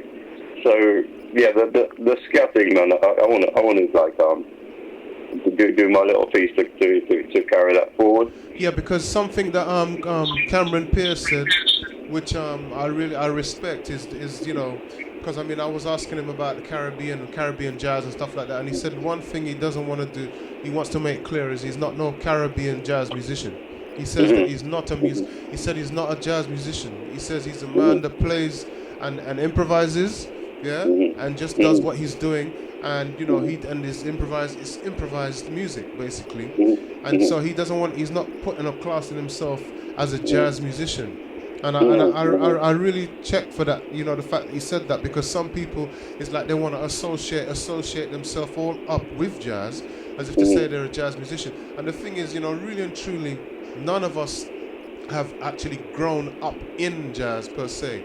It's something that we heard, and then it's a music that develops you. But so at the end of the day, you can utilize it, but to say that you are it is a different thing, because we all, it came out of everything that we are anyway, in the sense of, the Caribbean, because, most of the musicians that developed jazz were all from the one part or other of the Caribbean, which eventually goes back to Africa.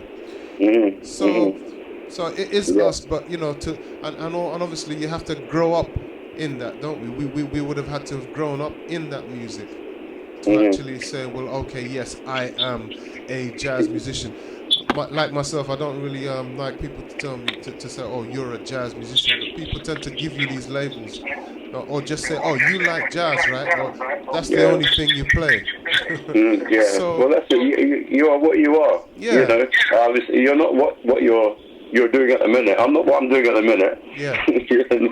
Or what I did 10 years ago. Yeah, absolutely. Because 10 years ago I was doing something different. That's right. I'm what I am, and I'm what's inside of me, and so you can't let what your environment dictate to what you are.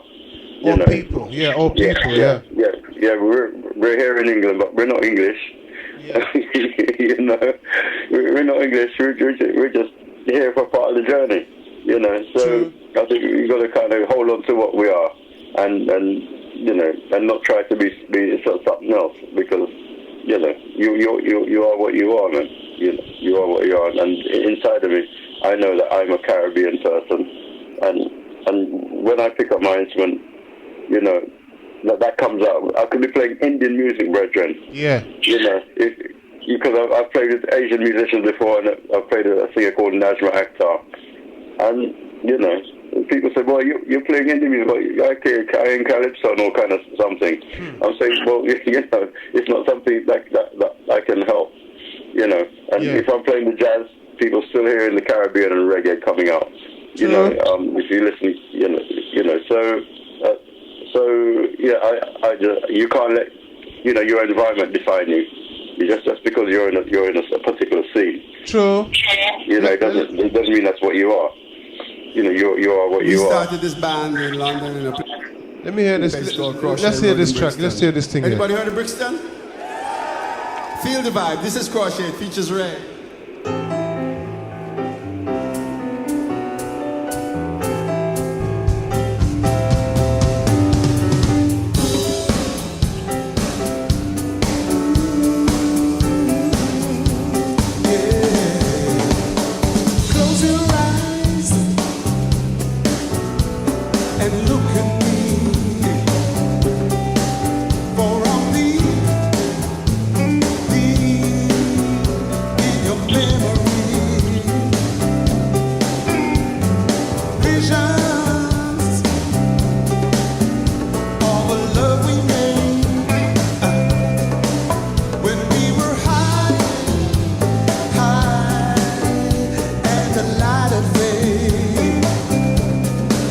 When we were high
you think of me.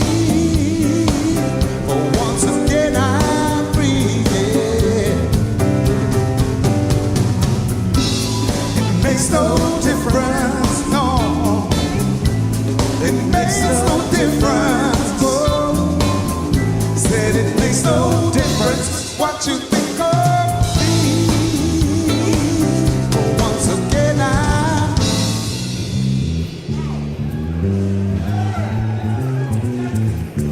Yes, Ray. What can you tell us about that track? Well, that was a surprise. Where you find that? Yeah, archives.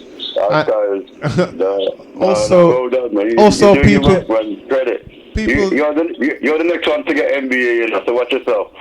Yeah, right. Right, in a couple of billion years. You're doing a good job, Mr. Diamond. So- DJ Diamond. You're doing a good job. So I'd like to ask you another question, sir. So the album, have you got any albums coming out now? Any music, any recordings in the pipeline? Okay. I'm planning to release the Scare thing in sometime this year, and there's a track on the Usain Bolt EP.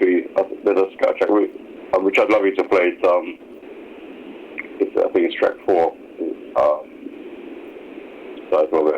Yeah. A moment in time, yeah. Yeah, for a moment in time, yeah. All right.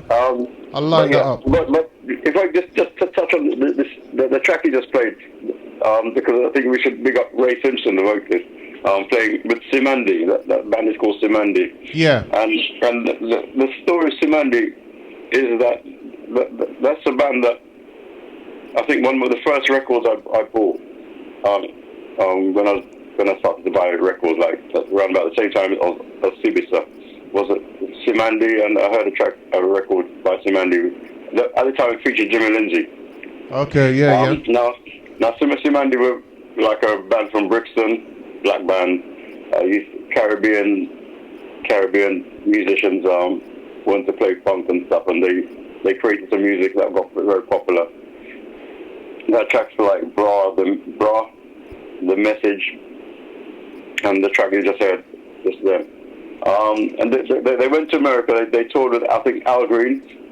All right, nice. They did very well in America. They came back broke.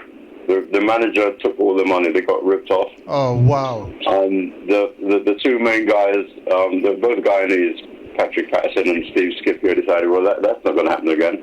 And they just put the instrument down, and they went to law school, and they became barristers. And now they live in Anguilla. They're barristers living out in Anguilla. What a story, man! Wow. So basically, the story is that they took 4 months off, and it lasted 40 years. Yeah. So they came back about 4 years ago and said, well, we've done what we needed to do. We want to put the band back together. And they brought back the surviving members. The original members are not all alive. And they asked me to come in to help out on the horns. Paige and Ruth came in on piano, and we put back the thing together. And Ray Simpson, they just heard singing, they came in on vocals.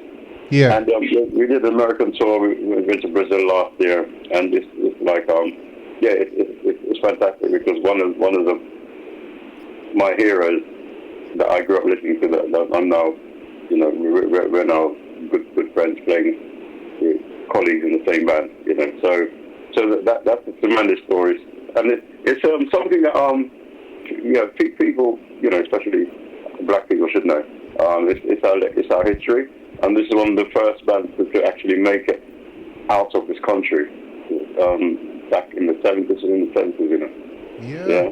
Yep. So and big up to the musicians like Derek, who's the original saxophone player. Bammy Rose was part of the band. Yeah, Jimmy Lindsay was part of the band at some point. Yeah. But and for the people the original members who are still doing it, to come back 40 years after putting down their instruments and to pick up those instruments and to get back into the fray on that level, it's amazing. I didn't think it was something that's possible. Well, it just shows you the power of some people, man. Because I mean, hey, you can't say that just picking up an instrument is definitely not like riding a bike. It's definitely not the same thing, because there's a lot involved. Your brain has to operate in a completely different way. To get it back, to make it sound how you want it to sound, to be coherent, and and to have a vibe. That's all different schools almost. To get all of that together. But obviously, because you've done it before, it can be redone again. It's just to what quality. But from what that sounds beautiful. So it was done to a very high level. No. I respect those men very much, because it's not something that I thought would be. If I hadn't seen it with my own eyes, I wouldn't think, that ain't gonna work. So if they come and ask my opinion before they did it, I'd have said no, exactly. that one can't work. It's a good thing they didn't come to you first. I'm telling you. But it's amazing that it was able to be done though, and it has been done, and it's achieved a nice another thing that goes down in history. Just as a advert, we're playing 2 nights at Ronnie Scott's on the, I think it's the 2nd and 3rd of February. Oh yes, that's right. Yep, you've got that. You sent that to me. So So if anyone wants to check the band out or find out more, we'll be Ronnie Scott's on early February. So were you saying that you wanted me to play track number 4 on Moment in Time? What? Track number 4 on Moments in Time. Is it Bossa Nova? Is it called Bossa Nova USA? Which one is it you'd like me to play? Yeah, Bossa Nova USA. It's I first heard it as on that Quincy Jones album that I was telling you about. Right, Yeah, and I thought, as I said, it's something that I've known for decades, and I thought, I want to make my tribute to Quincy. So this is called Bossa Nova USA. It should be called Bossa Nova Jamaica, but I can't change the man title. Okay.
When is that? That's top music from around the world and educated conversation right here between 9 and 12. Stay.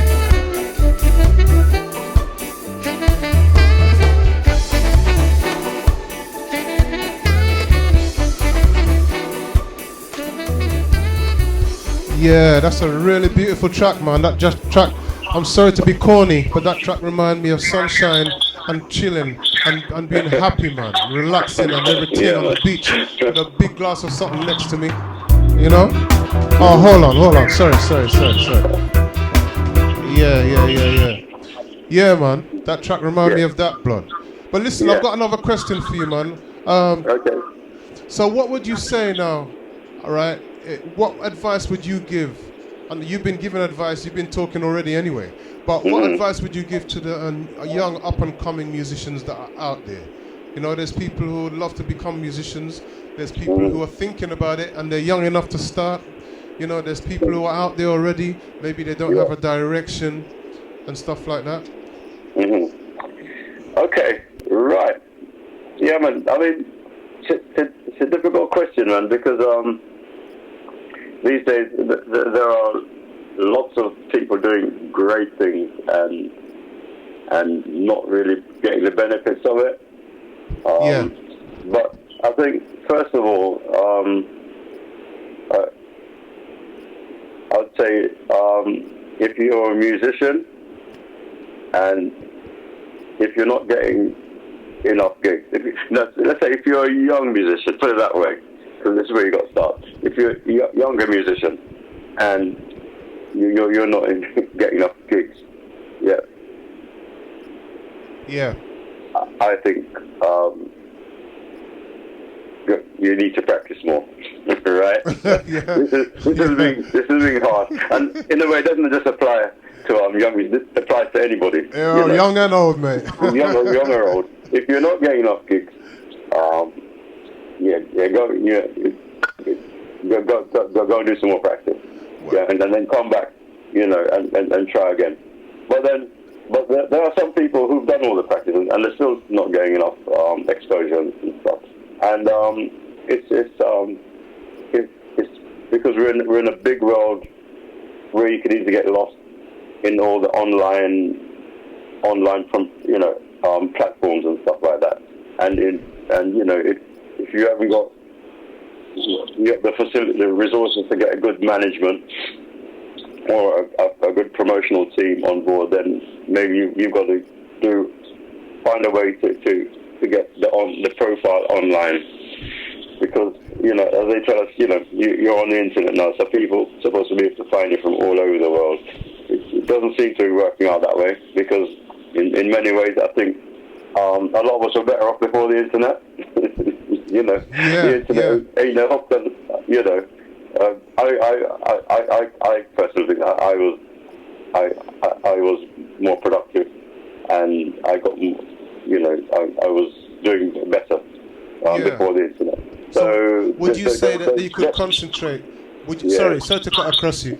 Would you say that you could concentrate more on the music before the internet came into existence? Yeah, man, because we become slaves to the internet. If you haven't got a company that's dedicated to promoting you on the internet, and you've got to spend X amount of hours on all these different platforms, YouTube, Twitter, Facebook, and all that, it means that you can't pay as much attention to the creative side as you need to. Yeah. So if I had if I had all the answers to these questions, I wouldn't be sitting here talking to you, my friend. Of course, man. I mean, I know it's a difficult question, but it's still one that whatever you can give to them, I'd say beware, because if you just get sucked into just sitting down on Facebook all day, trying to make yourself visible, and it's not as clear cut as think, because I think my experience with Facebook is that Facebook lets you see who Facebook wants you to see, or lets people see, So, just an example. I rarely see new faces on my Facebook feed or on my Facebook. It's the same people. It's like you're preaching to the people who you've been preaching to. Your network of people doesn't really change too much, and I think Facebook control that. So they're fooling you. You think that you're exposed to the world. I think you're not. Because you rarely see any new faces. You only see the people that you know already. I remember you saying this. Yeah, I remember we had a conversation about this. Yeah, you're saying basically you're advertising or networking to the converted, the people who already know you. Preaching to the converted, man. Yeah. Because you rarely see any new faces. You rarely see any young faces. I rarely see any new white faces. That's right. even black faces. Yeah, so you get stereotyped. You get basically so who are they exposing to? They ain't exposing to nobody, my brethren. It's all a big con. Yeah. So, but there's more than Facebook out there. I'm just using Facebook. I'm using Facebook as an example. Yeah. Because if we were able to promote to the whole world, we would be having this conversation. We wouldn't have time for this conversation because we'd be so busy all around the world. You know what? Because the music that we do, it's like for instance, the music that I'm doing, like the ska thing, there aren't many places you can go to find that, the legacy from the Caribbean music. Yeah. There aren't too many places you can go to search for that. And like, for instance, what Cameron Pierre is doing. Yeah. If that was accessible all around the world, we wouldn't be talking this talk. That's right. Yeah. That's true. Because Cameron's doing some great music. Great stuff. And he's doing well. But this music is so unique. Very, very much so. Nobody else don't have that. It's only we have that. And as I said, as one of the elders now, I want to carry on the ska tradition, because I know that when you go to you do a gig in a club, and I know the effect that our music has on people. Yeah. You don't have to do no talking. You just play the music. The music talks for itself, blood. But you know what? Just on that note, you just made me reminded me of the ska music from back in the day, right? I remember a friend of mine had some albums, man. Listen, he had some albums, right? And some ska music from like, I don't know, the 40s and and stuff like that. And let me tell you something. There was the most beautiful solos of saxophone players playing on it, and the music was so clean and so beautiful. Well, because the Caribbean is so close to America, the Jamaican musicians from that era were listening to the jazz and the R&B and the blues, and so they were influenced by that. So the Jamaican music, the Jamaican musicians took on board, and they made their own thing up. What they were picking up. So the ska music became very, very close to jazz. Very, very heavily influenced by jazz. So that's why we have such a rich legacy of great music coming from that era. Definitely. There was Blue Beat. There was the Rocksteady, and all of them had like I'm talking about. There was definitely there was what's it called, vocal tracks, but there was also instrumental tracks that really they were so beautiful. It's like, and the music really comes out at you from the record, and this is, I'm talking about the old 78s, man. And the sound quality was when it was crystal clear.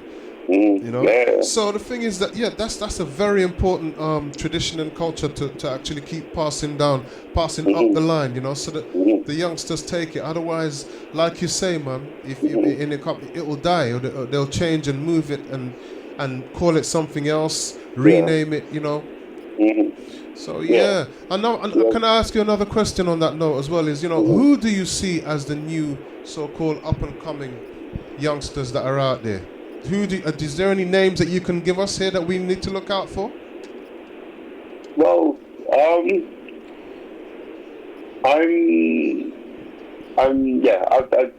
not too much in touch with the cutting edge of what's going on, but there's a young man called Shabaka Hutchins that I heard a couple of years ago. Oh, he's a clarinetist, yeah? Clarinet player. Yeah, clarinet, but he's now playing tenor as well. Oh, and okay. In a way, if you want to draw comparisons, like he's kind of the new one to take over from Courtney Pine, I'd say. Or he's probably already done that. Because he's engaging people on some different levels that Courtney didn't really engage people on. Right. You see Shabaka, he's got the whole crowd jumping. And he's playing. The playing is out there. Okay. Harmonically, amazing. So, yeah, I've played some of his stuff on the show before, but I have to listen to some of his more newer stuff. Mm-hmm. Yeah, it's very, very funky and very, very energetic and very, very, very musical. Very musical. So that's nice. I'm sure that everybody knows about Shabaka already, anyway. But that's the one person that really kind of thought, yeah, I get you. Okay. Mm-hmm. That's nice. Mm-hmm. Listen, can I ask you to say something for me before the end of the show? Can you say this is Ray Carless and you are listening to snapbackfm.co.uk with DJ Diamond. You can remember all of that? I'm gonna try. If the dimension don't get me first. Right. So this is Ray Carless. I'll say it again, right? So this is Ray Carless, and you are listening to snapbackfm.co.uk with DJ Diamond. Okay. This is Ray Carless. You're listening to snapbackfm.co.uk with DJ Diamond in the hot seat. Easy. One time, one take by man ramp. You see them man there? Yeah, big up. That's nice. And also, talking about big up, we need to big up this smooth jazz thing that we got going on here, which is DJ Sapphire presents Smooth Jazz at the Smooth Jazz Lounge, featuring live music from Simon Lee Sachs and the Mountain Band on Thursday, the 4th of January 2018. DJs from 6 p.m. and live music at 8 p.m. Yeah. Big up Melanie, aka DJ Sapphire, one of our young up-and-coming promoters who's promoting the jazz. She's doing some great work, and all new musicians out there and fans, you need to check her out on Facebook. And she deserves our support, and we need more youngsters like that coming in to support the music. Yeah. Big up the scene. Yes, big up. Ray, listen, man, it has been absolutely wicked, as we used to say in the old days. Yeah, and fantastic, large, and bombastic. Well done. It's been very enjoyable talking to you this morning. Yeah, very much so, man. And we all very much appreciate it. And like I say, people, you're going to be able to get this on what do you call it again? On YouTube. Yeah, okay. YouTube. It's going to be on SoundCloud. It's going to be on SoundCloud, but they're starting to want a lot of money for actually doing it, and I've reached my quota on this, so I'm just going to move it to YouTube, which is still free. Mm-hmm. Yeah, so I'm going to put it across like that. So do you broadcast your show on Facebook? Is it? Say that again. No. On Facebook at all? No. But I'm the other, the lead DJ does that actually. So I'm going to speak to him about that, and get him to give us some heads up on that, so we can get all of the different shows on there. That's great. So which one of these do you want me to us to finish up with?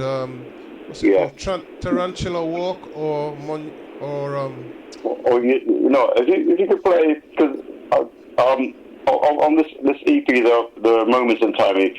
Yeah. Michael Gordon's on. I think it's a track. There's a Michael Gordon track called "There's a Reason." Which Reason, I think I'd like people to hear, because that could be a big tune for this year. All right. Originally it's a high tension tune, and we just did a reggae version of There's a Reason. You'll recognise it once you hear it. All right, yeah. Big up Michael Gordon. Big up Michael Gordon. He's a huge singer. I love the brother. He's got a universal voice. Yeah. He's well loved. Michael's well loved all around the world. Yeah, definitely. So Ray, Carless, thank you very, very much for all of your contribution today. Yeah, and we look forward to hearing whatever you've got to put out there in the future. Yeah, thank you. And just to remind folks, if you want to check out what's going on, the website address is raycarless.com. Raycarless.com. We'll do that. Okay, man. Thank you very much again, Diamond. Yeah, respect, brother. Respect. We'll speak soon. All right. Happy New Year. Happy New Year. Love and blessings every time. One love, my brother. One love. Yeah, man. Okay.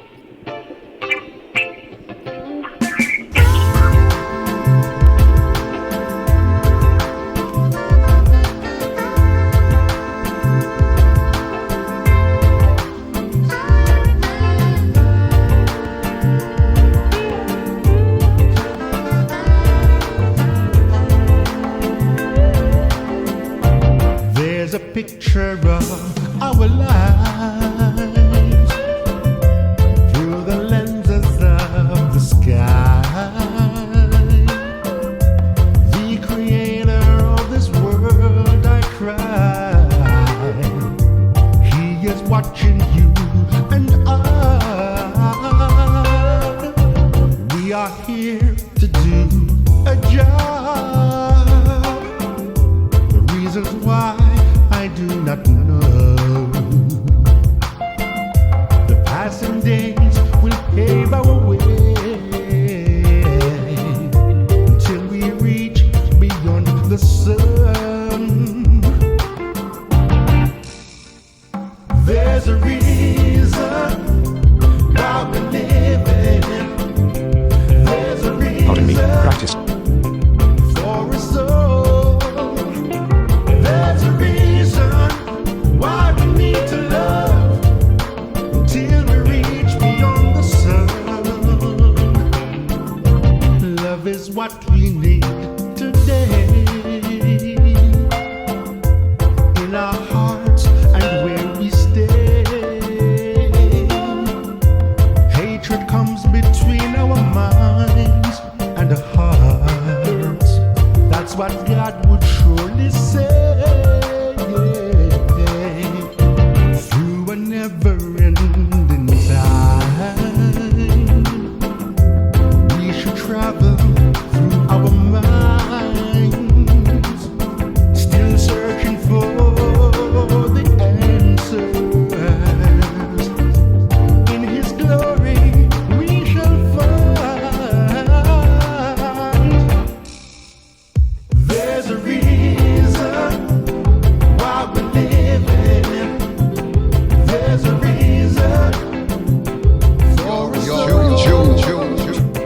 There's a reason why we need to love until we reach beyond the sun.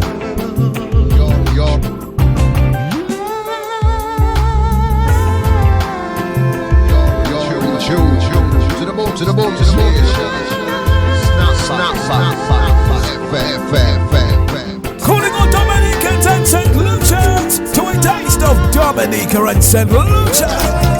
Domination Promotion in conjunction with JE Music present a taste of Dominica and St. Lucia in a soukous, Afrobeat, booyah and reggae style. All taking place on Saturday 10th of February 2018 at the Tottenham Green Leisure Centre, 1 Philip Lane, London N15 4JA. Come and soak up yourself to DJs Ninja Man Lloyd, Smiley Variety, Mikey Afreak, Rude Boy Keith, Specialist, Tommy J, DJ Rowley and John J.E. Doors open 10 p.m. until 5 p.m. Smart Express, no trainers, early bird tickets only £10.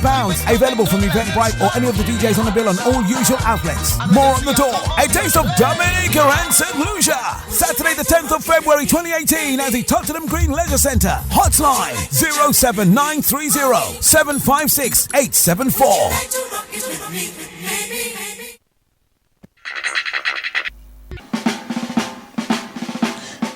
Yes, you're in the right place. You're in tune to Snapback FM with me, DJ Diamond, playing top music and edutainment. Yes, that's top music and educational conversation right here between 9 and 12 noon.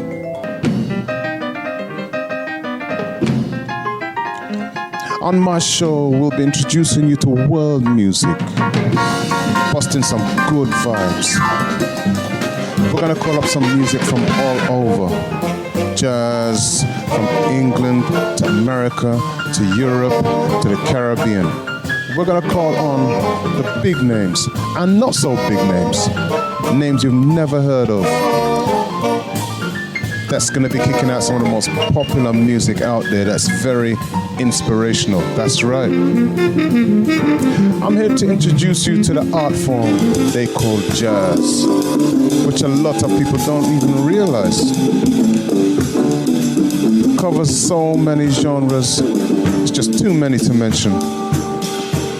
I'm gonna play music for you that is exciting, touches the soul, the very essence from when I first discovered it until eventually I even started playing it myself.